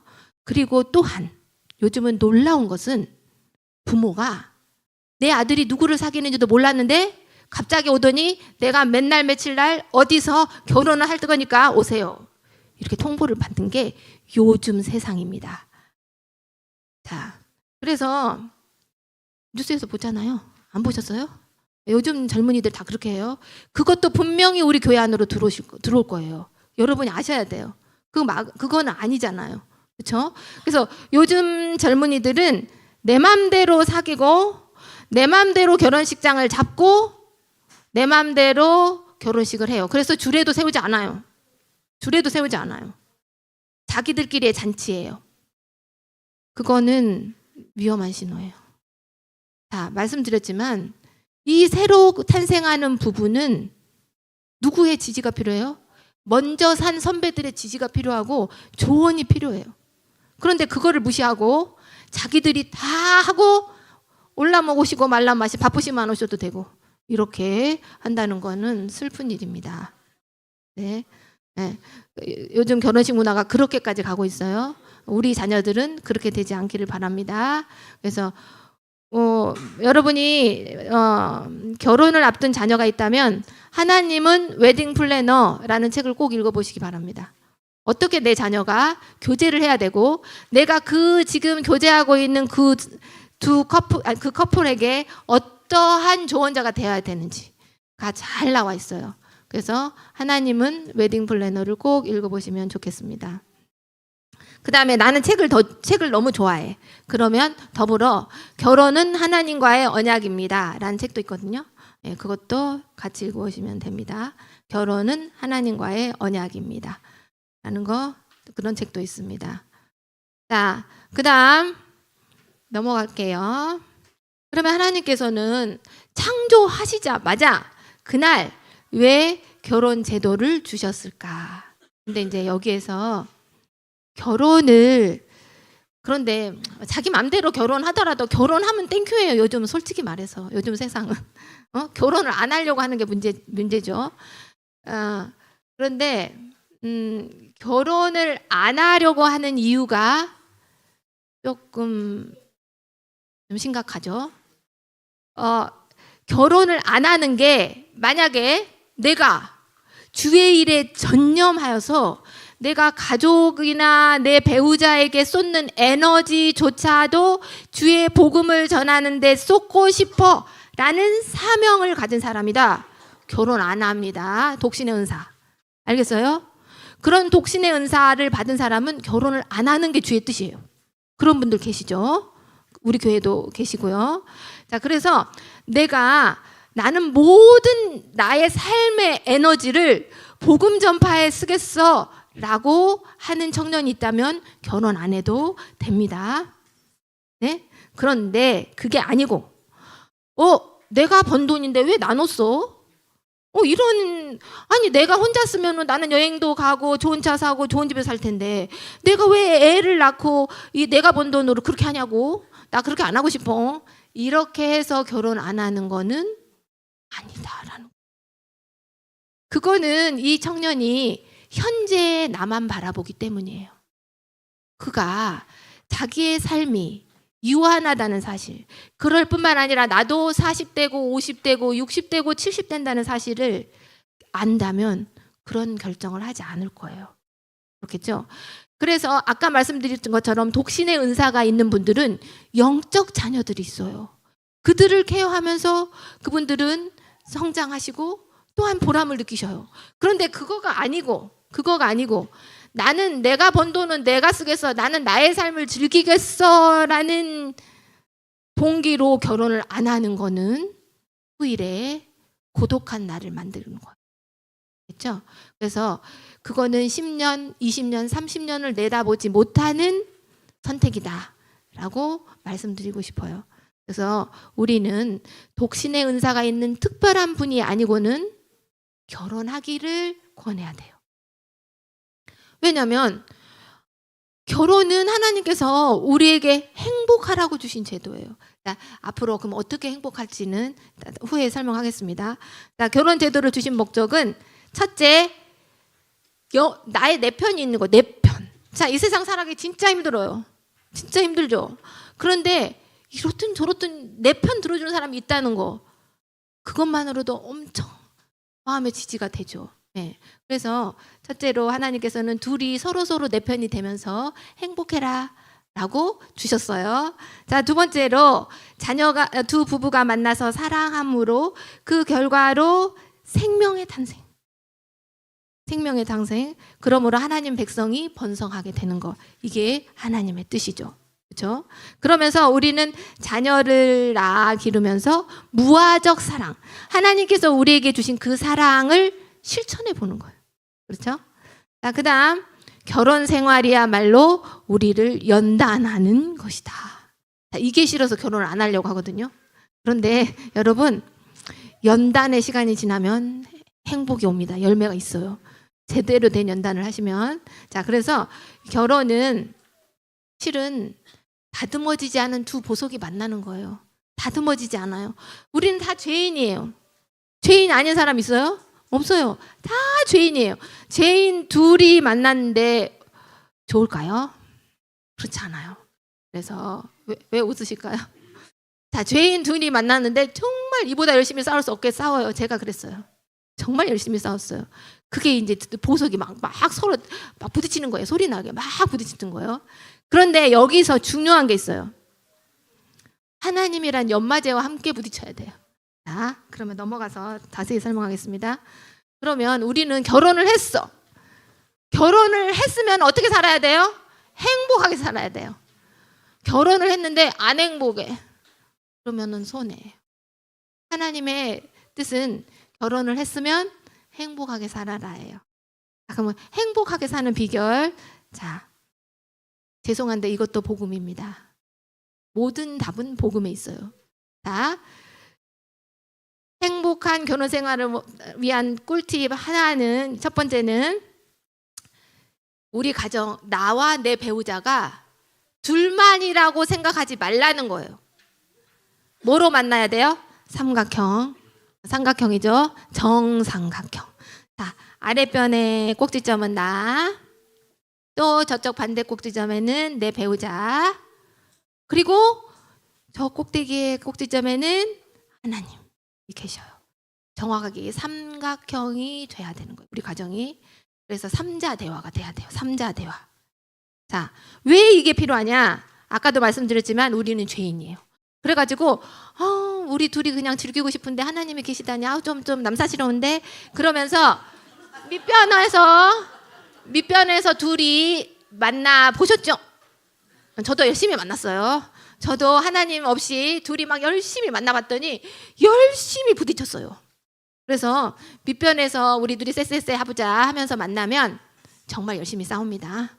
그냥 상대의 결점이 어찌나 그리 많은지요. 그렇죠? 그래서 정말 어찌나 그리 많은지요. 그래서 정말 상대의 결점을 열심히 이거저거 찾으면서 밑변에서 만나게 되는 거죠. 그런데 우리가 나도 죄인이요. 그도 죄인이라는 사실을 인정하고 나면 아랫변에서 만난 것을 포기하게 됩니다. 그렇게 되고 이제 내가 하나가 되고 싶어요. 가까이 내 남편과 있고 싶어요. 그럼 어디서 만나야 돼요? 하나님께로 가서 꼭지점에서 만나면 돼요. 그러면 진정한 하나가 되는 거예요. 그래서 하나님께서 두 울퉁불퉁한 두 보석이 아름다운 빛나는 보석이 되도록 하나님께서 다듬어 주셔요. 그래서 갈등 상황은 싸움이 아니고 우리는 절대 안 싸워. 그런 부부가 없어야 돼요. 싸워야 돼. 갈등이 있어야 돼요. 근데 갈등의 목적이 달라요. 자, 갈등의 목적이 이 사람을 내 뜻에 맞게 고쳐버리고야 말겠어라고 갈등의 목적이 아니고 갈등의 목적이 우리 둘이 하나 되는데 방해가 되는 나의 모남이 뭐지? 나는 이쪽에서 생각하고 저쪽도 우리 둘이가 하나가 되는데 나의 모남이 뭐지? 라는 거를 각자가 겸손하게 찾는 거예요. 그게 갈등의 시간이에요. 그래서 갈등의 목적은 무엇이다? 성장이다. 이것도 성장이에요. 그러니까 이것도 사랑이죠. 이것도 사랑이죠. 그래서 부부간에 살아갈 때 안 싸울 수 없다. 왜? 우리는 죄인이고 아직도 울퉁불퉁한 보석이기 때문에. 하지만 우리가 스스로 죄인임을 알고 함께 부족함을 가지고 예수 그리스도께 나아갈 때 예수님께서 그 가시들을 다 분질러 주신다. 없애 주신다. 라는 것입니다. 그래서 행복한 결혼 생활의 첫 번째 팁은 하나님이 함께 계시는 주님이 계신 가정이에요. 이게 이론이 아니고 실제입니다. 그래서 갈등을 여러분은 기쁘게 맞이하셔야 돼요. 이렇게 내 남편하고 나하고 갈등 상황이 왔어요. 그러면 또 기분 나쁘게 또 싸움이야. 이게 아니고 갈등 상황이 닥쳤을 때 우리는 희망을 가져야 돼요. 왜요? 우리는 우리는 하나씩 다듬어 가는구나. 그래서 갈등의 목적은 다듬기, 연단이다. 라고 생각하면 우리의 갈등이 기분 나쁜 것이 아니라 오히려 복된 것이 된다라는 겁니다. 자, 그다음에 그러면 예시를 하나 들어볼게요. 이건 진짜 있었던 일인데요. 네, 연애할 때는 몰라요. 솔직히 말해서. 연애할 때는 이 사람이 진짜 어떤 사람인지도 모르고 결혼하거든요. 근데 이제 신혼여행 딱 갔다 오면 그때부터 진짜 그 사람이 보이기 시작해요. 그전에는 약간 연애 감정이 이렇게 콩깍지가 씌어가지고 그래서 엘렌 G 화이트는 뭐라고 그랬죠? 연애할 때는 눈을 크게 뜨고 보고 결혼해서는 눈을 감아라 그랬는데 사람들은 반대로 해요. 연애할 때 눈 감고 연애하다가 눈 뜨면 진짜 크게 떠요. 그래서 어머 이것도 있고 저것도 있고 저것도 있고 이렇게 하게 되는데요. 자, 똑같은 상황이에요. 정말 좋은 남자인지 알고 결혼했고 정말 이보다 좋은 여자인지 라고 생각하고 두 분이 결혼을 했어요. 두 분 다 교수님인데 결혼을 딱 했는데 어머나 여자분이 정리를 못해. 연애할 때 그거 알까요? 몰라 절대 몰라요. 근데 정리를 못하는 정도가 그냥 못하는 정도가 아니고 알고 봤더니 남자분이 퇴근을 하면은 밟을 데가 없어요. 밟을 데가 없어. 어디를 밟아야지 뭐 이럴 정도예요. 그 다음에 화장품을 쓰잖아요. 여자는 또 화장도 하잖아. 네, 화장품을 쓰면 화장품을 안 닫어. 네, 그 정도까지 심각해요. 그런데 슬프게도 그 남자분은 어떤 남자분이냐면 엄청 깔끔해. 그냥 교수실이 그냥 착착착착 이렇게 된 분 있잖아요. 더러운 거 못 봐. 그런데 신기한 거는 만날 때 꼭 이렇게 만나요. 그렇죠? 꼭 정반대 만나요. 이상해요. 꼭 정반대 만나죠. 그래서 이분들도 정반대가 이렇게 만난 거예요. 그래서 이제 신혼이니까 그냥 참고 살았어요. 신혼이니까 좋잖아요. 그래서 참고 살았어요. 근데 1년 지나고 2년 지나고 3년이 됐어요. 근데 이 교수님이, 남자 교수님이 생각을 해보니까 도저히 못 살겠어요. 너무 스트레스 받았어. 집이 아니야. 근데 지옥이에요. 아, 나는 이제 더 이상 못 살겠다. 그래가지고 기도했어요. 그리스도인이었어요. 하나님, 제가 너무 괴로워서 못 살겠어요. 더러워도 이렇게 더러울 수가 없어. 저는 고만 살기로 하겠습니다. 근데 기도를 계속했어요. 그랬더니 하나님 대답을 어떻게 하실까요? 여러분 다 아실 거예요. 자, 기도 중에 무슨 생각이 딱 들어오냐면, 뭐 음성이 들리는 건 아니죠. 생각이 들어와요. 그게 너의 은사가 아닐까라는 생각이 딱 들어오는 거예요. 그래서 남자 교수님 반항을 했어요. 그래서요. 그런데 너무 들어온데 은사가 이거하고 무슨 상관이에요? 이렇게 대답을 하면서 기도를 계속 이어갔을 때 똑같은 생각이 들었어요. 그래서 이분이 하나님 앞에 굴복하기로 결심했어요. 그렇게 하고, 네, 그러면 제가 지금은 억지로 순종하겠습니다. 억지로. 그러면서 억지로 순종하면서 그분의 은사대로 집을 진짜 깔끔하게 치워버렸어요. 남자분이 깔끔하게 치워버렸어요. 그 다음에 여자분이 화장할 때 예전에는 빨리 와! 빨리 나오라고! 막 이렇게 소리쳤어요, 밖에서. 그런데 옆에 서서 다 썼어? 하고 닫아줬어요. 다 썼어? 이렇게 닫아줬어요. 어떻게 됐을까요? 어떻게 됐을까요? 그 여자분이 감동했어요. 왜냐하면 지금까지 3년간 계속 후사를 받았잖아요. 그러다가 갑자기 남편이 하루아침에 완전 다른 모습을 보여주니까 이분이 감동을 하게 됐어요. 그러면서 이 여자분이 어떻게 했을까요? 변화했어요. 고쳤어요. 이게 하나님이 함께 하시는 갈등의 해결의 방법이라는 겁니다. 네, 그래서 아주 행복하게 잘 사시고 강의하시죠. 자, 넘어가겠습니다. 자, 그래서 이렇게 만나라는 겁니다. 이렇게. 자, 그 다음에 두 번째 PPT를 열기 전에 제가 질문하겠습니다. 그러면 전 딱 두 가지 팁만 가져왔어요. 첫 번째는 주님이 함께 계신 가정. 두 번째 뭘까요? 제가 애들한테 물어보면 막 인상을 쓰면서 고민해요. 그러다가 자녀? 막 이래요. 그래, 그 자녀가 있으면 좋지. 그렇지. 그런데 그건 아니야. 라고 이야기하면은 그 중에 어떤 애가 한참 고민하다가 정답을 말하는 애가 있어요. 그 정도가 됐다는 것은 이 아이들이 이런 수업을 할 세 번째 차시까지 오기까지 이게 씻겨져 나갔다는 거예요. 성의식이 하나님의 선물로 다시 씻겨져 나가서 새롭게 정립이 됐다는 소리예요. 한 명이라도 그 소리를 한다는 거는 어떤 소리를 하느냐? 이 소리를 해요. 성관계라고 이야기해요. 아이의 입에서 그게 나왔다는 거는 이 아이의 성의식이 음지에서 올라왔다는 소리예요. 그러거든요. 자, 그러면 성관계가 왜 그러냐? 자, 사람은 실증을 엄청 잘 내요. 그래요, 안 그래요? 난 안 그런다. 한 명도 없죠. 자, 우리는 뭐를 사면은 옷도 사도 뭘 사도 바꾸고 싶어 해요. 그런데 한 사람하고 결혼하면 몇 년 사나요? 우리가 사고 당하지 않고 오래 산다. 그러면 건강하게 한 100살 산다. 이렇게 한 다음 몇 년 살아요? 내 짝하고 70년. 70년 기본이에요. 생각해 보세요. 이기적인 죄인이 70년이나 살아야 돼. 근데 뭐 5년에 한 번씩 바꿀 수 있게 하신 것도 아니고 그냥 70년을 한 사람하고 쭉 살게 계획하셨어요. 그런데 이게 가능하게 해주는 것이 이거예요. 놀랍죠? 그래서 선물이에요. 그래서 선물이라고요. 이게 그토록 강력하다는 거예요. 그래서 어떠한 폭력보다도 성폭력이 한 사람의 인생을 많이 힘들게 하는 이유도 성이 그토록 예민하고 강력한 도구이기 때문이에요. 그렇죠. 자, 그래서 이 세상이 죄악 세상이라서 그러한 불행한 일이 일어난다는 자체가 참 마음이 아파요.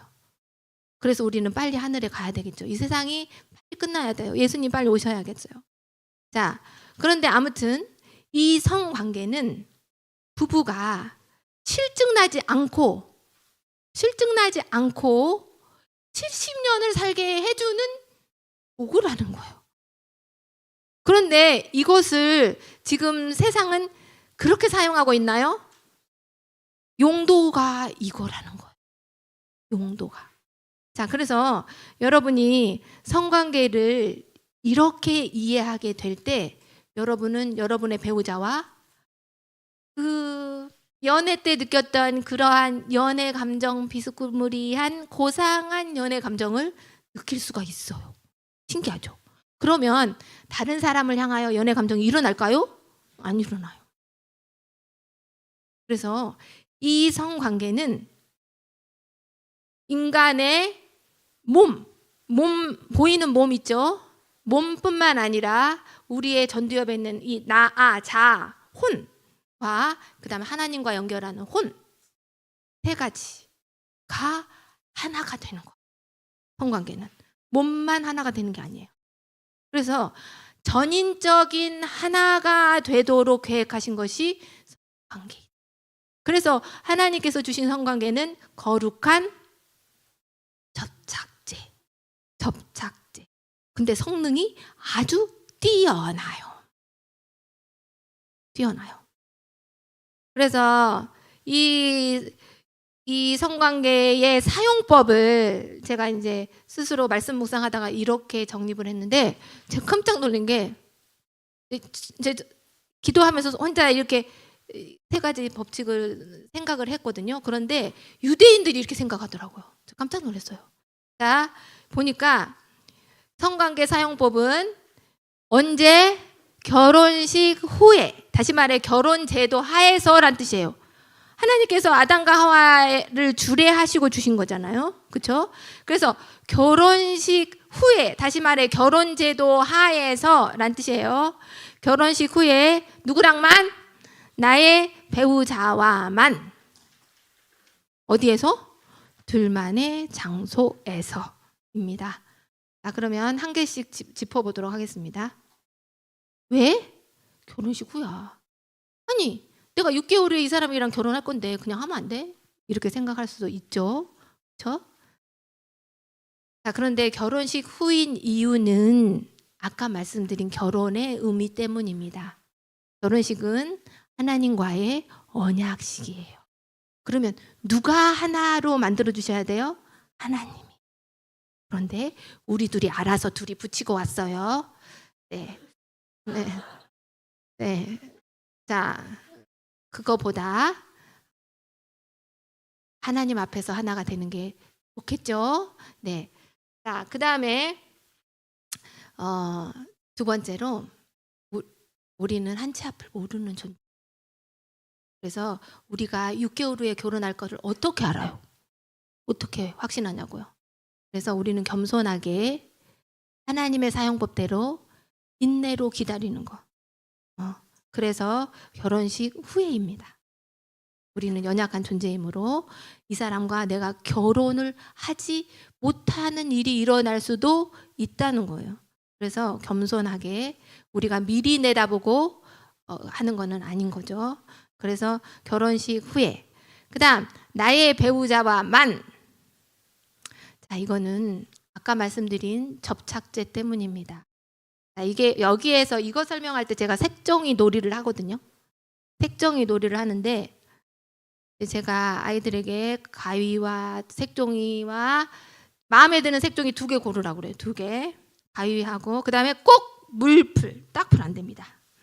딱풀 안 되고 물풀입니다. 물풀로 제공을 하고, 자, 너희가 이제 나랑 공부하면서 너희가 생각하는 사랑을 이미지화해서 도형을 만들고 오려 이렇게 말해요. 그럼 아이들은 정말 똑똑해요. 하트하지 않아요. 하트하지 않고요. 자신이 생각하는 사랑을 이미지화해서 그려요. 그래서 어떻게 하냐면 어떤 애는 우산을 하기도 해요. 왜? 내가 그 사람에게 이렇게 어려움과 함께 건너갈 사람이야 라는 거죠. 그렇게 하기도 하고 나무를 형상화하는 애들도 있고요. 어떤 애는 이렇게 섬기는 신발을 또 이렇게 그리는 애도 있고 다양하게 하거든요. 그러면 이제 그렇게 오리는데 2개를 똑같이 오려요.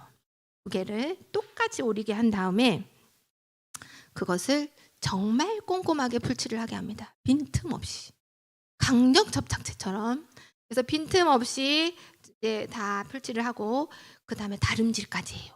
딱 붙인 다음에 열심히 다림질한 다음에 자 엉덩이에다가 깔고 앉고 있어요 하고 이제 엉덩이에 깔고 있게 해요.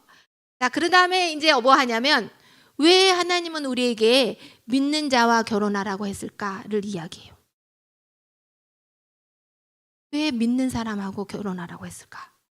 자 그거 할 때 우리가 앞서 영혼 몸을 이야기했잖아요. 우리가 구성된 것 영, 자아, 몸 이 3가지 이야기했죠.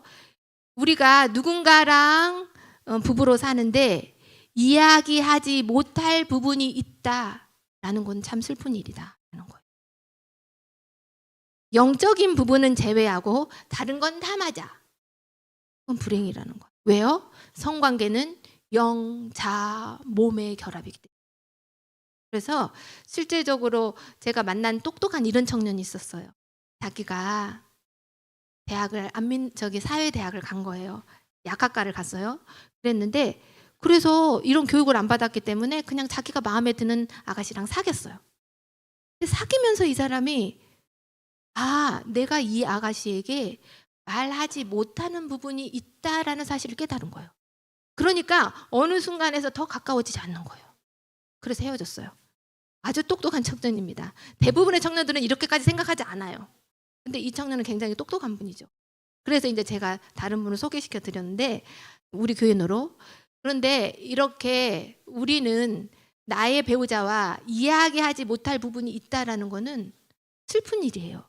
그래서 하나님께서는 우리에게 우리의 행복을 위해서 믿는 자와 함께 하라고 하신 거다라고 이야기하면 아이들이 다 그렇다라고 수긍합니다. 네, 그렇게 한 다음에 자 엉덩이에 있는 거 꺼내보세요. 먼저 꺼내요. 이렇게 꺼내요. 자랑스럽게. 제가 뭐라고 할지 모르고 너무 자랑스럽게 딱 붙었어요. 막 이러면서 딱 꺼내요. 그러면 제가 뭐라 그러죠? 억지로 떼세요. 이래요. 억지로 떼보세요. 그러면 억지로 정말 잘 떼는 학생이라도 할지라도 손상이 있어요. 손상이 있어요. 이처럼 우리가 성관계를 서로 아무 생각 없이 사용할 때 그게 억지로 떼어지고 다른 사람과 관계를 맺을 수밖에 없게 되면은 그것이 우리의 마음의 무의식의 상처로 흔적으로 남을 수밖에 없는 게 성관계라는 거. 자 그러면 여기까지 들으면 이거는 이제 학생들은 괜찮아요. 제가 학생들을 이 강의할 때는 부담이 없어요. 그냥 아이들은 아직 경험이 없으니까 그렇구나 이렇게 이제 알기만 하면 되니까요. 그런데 이제 청년들 같은 경우는 여기까지 말하면 갑자기 얼굴이 급 어두워집니다. 이제 어두워져. 그럼 제가 얼른 이야기해요. 하지만 우리는 이 교육을 미리 받은 것도 아니고 몰랐고 그래서 실수할 수도 있다. 그런데 여러분의 이 성관계가 제가 말씀드린 것처럼 여러분의 배우자와 이러한 성관계가 되고 싶죠? 그럼 갑자기 얼굴 조금 밝아져요. 방법이 있습니다. 이렇게 이제 이야기하죠. 방법이 있습니다. 이렇게 여러분의 성관계가 이러한 강력한 접착제로 여러분의 배우자와 결합해주는 그러한 성관계가 되기를 원하고 결심한다면 여러분의 과거를 가지고 십자가 앞에 가십시오.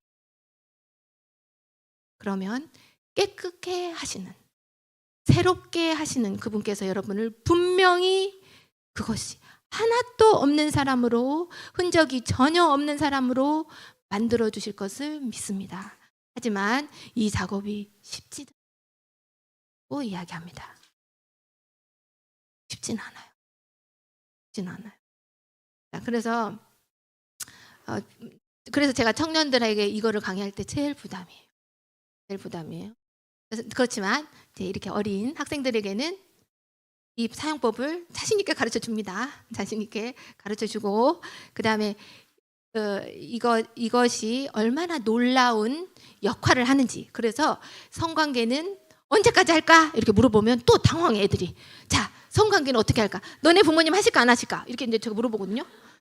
자, 너희 부모님 하실까 안 하실까? 그다음에 가장 당황한 질문이 뭔지 아세요? 나는 성관계를 할까 안 할까? 이렇게 질문하면 더 당황해요. 자, 그러면 제가 아무렇지도 않게 너네 부모님 안 하시면 안 되는데 이렇게 이제 이야기를 하고 저도 당연히 사람이고 하나님께서 주신 그 선물을 지금도 누리고 있다 이렇게 이야기해요. 그럼 애들이 이렇게 이제 하죠. 그러면서 자, 그러면 제가 이거를 그러면 언제까지 하나님께서 누리라고 주셨을까 이렇게 물어보면은 그러면 그제서야 뭐라고 대답할까요? 끝까지인가? 막 이제 이렇게 되죠. 근데 체력이 안 되면 어떻겠지? 뭐 이제 애들도 걱정이 되는 거예요. 그래서 제가 이제 아이들은 이제 저랑 서스럼 없이 모든 대화를 했기 때문에 이렇게 다 반응을 해요. 그럼 체력이 안 되면 어떻게 해요? 뭐 이렇게 이제 대답을 하거든요. 그러면 저는 또 아무렇지도 않게 그럼 이게 이제 체력이 허락하는 한 그 부부만의 성관계가 있다라고 이야기해줘요. 그래서 나이가 들어도 호 할아버지 할머니가 돼도 그들만의 서로의 사랑의 표현 스킨십이 있다라는 것을 이야기해줘요. 그래서 제가 정말 감동스러운 장면을 봤는데 두 부부가 이렇게 하나님께서 주신 선물을 잘 누리신 이제 부부가 미국인이에요. 부부가 할머니가 먼저 돌아가시게 됐어요. 그럴 때 할아버지가 남아서 그 할머니를 계속 스킨십을 해주셔요. 사랑한다고 하시고 뽀뽀하시고 계속 어루만져 주시고 이렇게 하고 그분이 눈을 감으셨어요. 이거라는 거죠. 그래서 하나님께서는 우리의 성관계가 항상 모든 나이에 똑같아. 뭐 다 똑같게 진행되면 더 좋겠죠. 하지만 더 나이 더 많이 들었을 때는 서로를 향한 그냥 손짓만으로도 똑같은 역할을 한다라는 거예요. 자, 그래서 우리 대림교인들이 제가 다녀보면 하지 않는 부부들이 너무 많아요. 충격적인 사실. 영아반을 방문해서 강의를 해봐도 이미 하지 않고 포기한 부부들이에요. 아이 낳고 아이를 양육하는 과정 중에 안 하는 거예요. 네. 그런데 이렇게 되면 꼭 부부 사이에 문제가 생겨요. 제가 물어보잖아요. 그럼 이렇게 대답을 해요. 집사님, 남편은 들어오면 성가시고 안 들어오면 짜증나요. 이렇게 표현해요. 그러니까 들어오나 안 들어오나 싫어 그냥. 왜 그렇게 됐을까요? 접착제가 발동을 안 했기 때문이에요. 이 접착제는 지속적으로 이루어져요. 그래서 저는 부부간에 합의를 해야 돼. 꼭 대화를 하라고 그래요. 우리는 무슨 요일에 하자. 이렇게 합의를 하시고 그다음에 저는 결혼 예비학기 할 때 꼭 이야기하는데 아니 이토록 중요한 성을 왜 공부를 안 하세요? 성을 누구한테 배웠나요? 그러면 대답을 안 해요. 그러면 누구한테 안 배우고 어떻게 신혼여행 가려고 그러세요? 제가 이렇게 말하거든요. 누구한테 배웠나요? 동네 형한테? 아니면 뭐 영상 뭐 이렇게 이제 물어보거든요. 자, 그런데 여러분 성은 진짜 중요한 거기 때문에 공부하셔야 돼요. 뭐로? 책으로. 그래서 신혼여행 가기 전에 저는 꼭 권하는 책이 있습니다. 이거로 공부하시고 연구하시고 그다음 신혼여행 가시기 바랍니다 하는데요. 그게 바로 결혼행전입니다. 유대인 의사가 쓴 책인데요. 정말 자세하게 정말 의학적인 지식과 함께 잘 나와 있어요. 그래서 저는 결혼한 사람들은 꼭 공부를 하라고 해요. 자, 50대, 60대까지 사셨는데 아직도 잘못된 성을 하고 계신 분들이 있어요. 그래서 아직도 두 부부가 그러한 행복감을 누리지 못하고 불만족감으로 끝내는 그러한 부부가 여전히 많다는 거예요. 공부를 안 해서 그래요. 공부하세요, 제발. 네, 공부하시기 바랍니다. 자, 그래서 성은 이토록 중요하기 때문에 여러분이 열심히 공부하듯이 네, 대학 가려고도 열심히 공부하는데 그보다 더 중요한 것이 결혼 생활인데 왜 공부를 안 합니까? 공부를 꼭 하시기 바랍니다. 그래서 성을 공부하라. 그 다음에 또 아이들에게까지 이런 말 안 해요. 아이들한테는 뭐 책으로 공부하라 이런 말 안 하고 여러분에게 드리는 말씀입니다. 이거는 자 그다음에 결혼 행전. 네네 결혼 행전. 사도행전 같이 결혼 행전. 자 아드님 날 잡은 아드님 있고 따님 있으면 꼭 읽히시기 바랍니다. 자 그다음 배우자와만을 이야기다 여기까지 갔는데요. 너무 많이 갔어요. 다시 이제 원위치로 돌아옵시다. 돌아와서 자 배우자와만 이게 왜 중요하면요. 나는 내 남편하고 처음이었는데 신혼여행 가서 완전 잘했어. 없죠.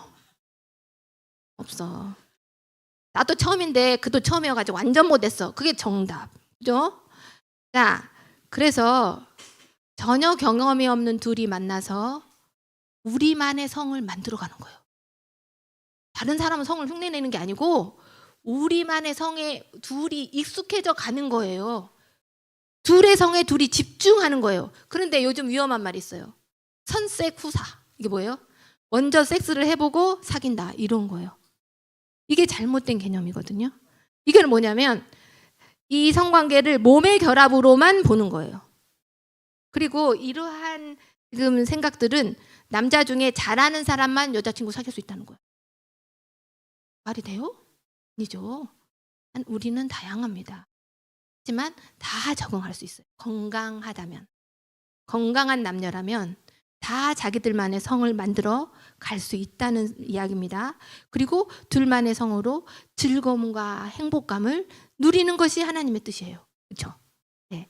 자, 그래서 둘만, 배우자만. 그래서 가장 행복한 사람은, 가장 축복받은 사람은 평생에 나의 배우자와만 성관계를 하는 사람이겠죠. 그러겠죠? 네. 그 다음에 둘만의 장소. 자, 이게 성관계는 부부 사이에 둘만의 놀이이자 비밀이에요.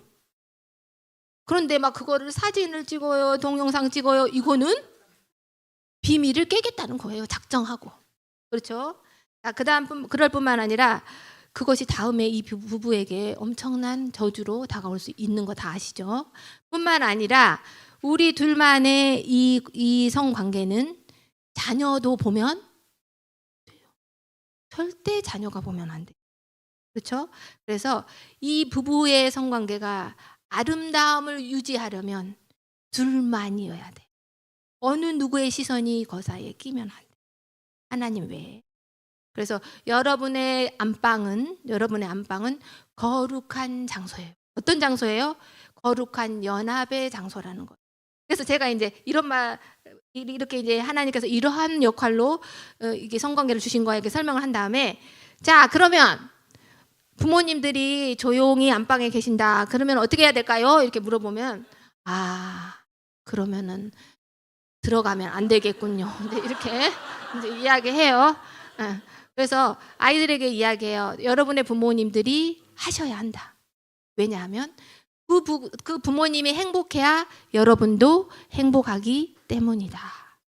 라고 이야기해요. 그래서 부부가 행복해야 자녀도 안정감을 누려요. 그냥 부부의 얼굴에서 행복감이 묻어날 때 자녀들은 또 행복하거든요. 그래서 성관계의 역할이 이토록 중요한 거예요. 그리고 성관계를 한 부부들은 표정이 다릅니다. 저는 알거든요. 교회에서 보면 이 부부는 원만한 관계를 누리고 있구나가 이게 얼굴이 빛나 알아봐요. 진짜예요. 장난 아닙니다. 진짜로 저는 알아보고요. 달라요. 진짜 다르고요. 그다음에 이제 이렇게 자녀들에게 그래서 너희를 위해서도 부모님 하셔야 해. 이야기하면 이제 어떤 이쁜 이제 아이는 이렇게 해요. 집에 가서 엄마 제가 배우기를 엄마 아빠가 이거를 하셔야 한다는데 엄마 아빠는 저희랑 같이 주무시잖아요. 그러니까 낮에라도 하세요. 제가 동생들을 데리고 나가겠습니다. 제가 동생들을 데리고 나가겠습니다. 이렇게 하는 예쁜 여학생이 있었어요, 진짜로. 예. 그래서 부모님이 막 이제 저한테 연락이 왔어요. 근데 뭐 싫어서 연락이 온 게 아니고 이렇게 내 자녀가 아무렇지도 않게 성에 대해서 이렇게 긍정적으로 생각하고 우리에게 이야기했다. 이렇게 기쁘게 저에게 연락이 왔거든요. 그래서 이제 우리 자녀들도 그렇게 인식하고 있다라는 겁니다. 자, 그리고 이제 이렇게 이제 막 설명을 하고 나면 애들이 이제 성에 대해서 완전히 오해가 싹 풀려요. 그러면서 이제 그러니까 제가 혼전 순결을 하세요 이렇게 말 한마디도 안 해요. 하지 않는데 이 공부를 하고 나면 남자애들은 특별히 이렇게 합니다. 남자애들은 이렇게 하면서 남자애들은 특징이 있어요. 이거 설명하고 나면 이렇게 한다면 나를 지켜야겠습니다. 이렇게 남자애들 이렇게 하고 여자애들도 그러니까 혼전 순결이구나. 여자애들은 또 이렇게 해요. 반응이 좀 다르거든요. 남자애들은 오히려 이렇게 반응해요. 특이하죠. 여자애들 이렇게 할 것 같잖아요. 그렇지 않아요. 여자애들이 대범하게 그러니까 이렇게 반응하고 그렇게 반응을 합니다. 그래서 우리 아이들에게 이렇게까지 그냥 다 펼쳐서 이야기하셔요. 펼쳐서 이야기해주면 아이들이 오히려 그거를 긍정적으로 받아. 그렇구나. 그러니까 나를 지키는 것이 맞구나. 그래서 이제 선택을 하고 하죠. 자, 여러분. 결혼하기 전에 2, 3년 열심히 쓸래요? 결혼하고 70년 쓸래요? 이렇게 이제 물어보죠. 자, 여기서 혼 전에 인내로 기다린 부부는 결혼 후에 결코 이 성관계를 쉽게 놓지 않아요. 그러지 않겠어요? 그렇겠죠. 귀하게 지킨 부부는 절대로 이거를 쉽게 하지 말자. 피곤해 하지 말자 이렇게 안 하게 된다는 거예요. 자, 이거는 여러분 기억하셔야 돼요. 힘들더라도 여러분들이 어떻게 해서든지 주기적으로 할 방법을 구상하셔야 돼요. 자, 남자들은 적극적으로 도우셔야겠죠. 자, 우리가 수요일에 하기로 했어. 그럼 어떻게 해야 되겠어요? 그날 오셔서 아이 재우고 설거지하고 이렇게 할 수 있게 만반의 준비를 누가 하셔야겠죠. 네, 그렇게 하는 거예요. 나는 아무것도 안 하면서 그냥 하기를 원하시면 욕심쟁이십니다. 예, 그래서 모두가 그 정해진 날에 서로 할 수 있도록 서로 돕는 거예요. 서로 여자도 그날 아침부터 만난 밥 주고 잘 다녀오세요. 윙크도 하고 이렇게 해서 이렇게 메이크업도 하고 이렇게 해주는 겁니다. 자, 그렇게 해서 이제 이어가는데요. 자, 유대인들이 참 지혜로워요. 그들에게는 이 성관계를 지속적으로 하기 위한 시스템이 있어요. 그걸 우리도 좀 가져오면 좋을 것 같아요. 뭐냐면 나다 정결식이에요. 나다 정결식. 뭐냐면 여자가 월경을 하면 안 하잖아요. 하나님께서 하지 말라고 하셨고 안 해요. 멀리 한다는 거죠. 그러고 그다음에 일주일을 더 안 해요. 그들은 일주일을 더 하지 않아요. 그러면 2주나 안 하는 거예요. 그러면 2주는 어떻게 된 거예요? 절제하는 거죠. 다시 말해 혼전에 절제하듯이 2주간 절제를 하는 거예요. 그러면 2주 후에 둘이가 어떻게 만날까요? 신혼 때 만났듯이 만나게 되는 거예요. 그들은 그런 식으로 하면서 그 성관계가 계속적으로 귀함을 유지하는 거예요. 놀랍죠? 여러분도 활용해 보세요. 네. 그래서 그렇게 함으로 하나님께서 우리에게 부부의 행복을 위해서 부부의 영원한 너만 예뻐, 당신만 멋져요 이렇게 될 수 있도록 하나님께서 성관계를 주셨다. 그래서 저 이렇게 나이 들어서 쭈글쭈글 늙었는데 저희 남편은 저를 보고 항상 예쁘대요. 왜 그럴까요? 비결이 이겁니다. 비결이 이겁니다. 자, 저도 마찬가지로 저희 남편에 대하여 그런 감정인 거죠.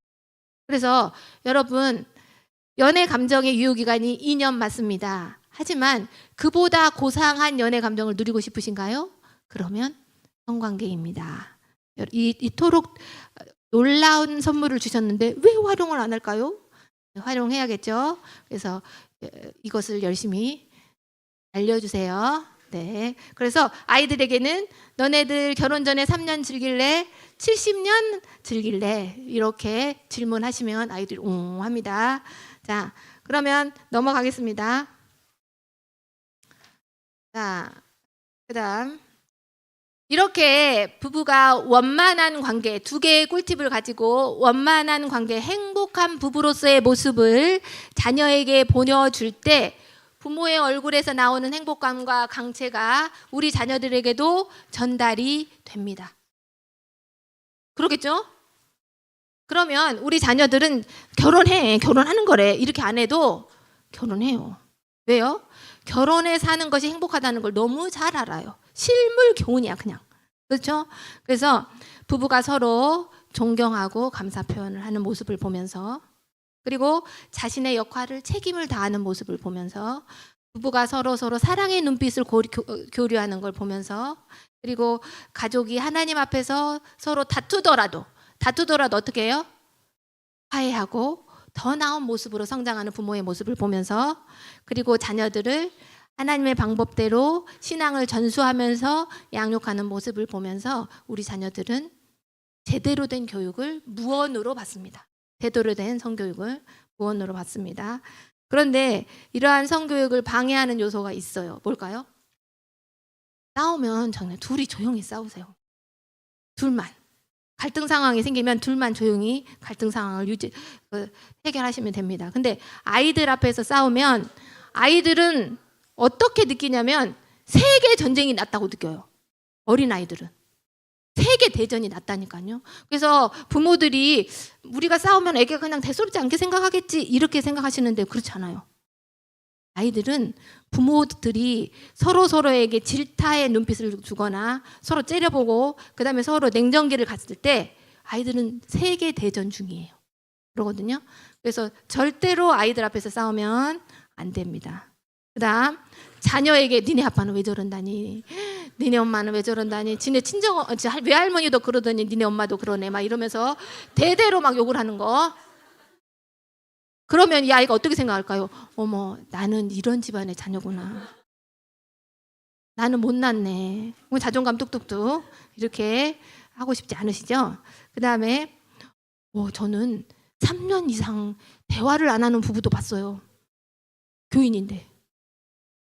냉정기를 그렇게 오래 해요? 자, 자녀들은 엉망진창됩니다.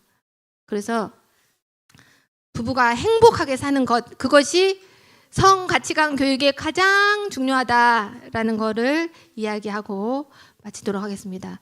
제가 여러 가지를 이야기했는데 빠진 것이 있을 수 있으니 질문해 주시기 바랍니다. 마쳤어요. 지금 3장이죠? 3장을 하고 질문 있으면 질문해 주세요. 없어요? 응? 너무 설명을 잘했어요. 네? 응? 이거를 질문하면 문제가 있을 것 같아요. 아, 그렇습니까? 네네.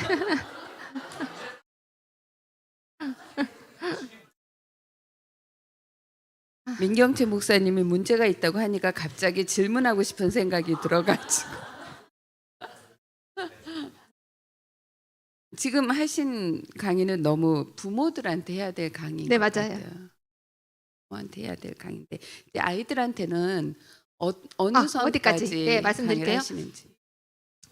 그러니까 딱 이제 여러분한테 성관계를 어떻게 해야 되는지 그런 부분은 아니에요. 뭐 주기적으로 요일을 정하세요. 주기적으로 하세요. 뭐 나다 정결 예식이 어쩌고 이런 얘기는 안 합니다. 이런 얘기는 안 하고요. 이 성관계가 어떤 역할을 하는지.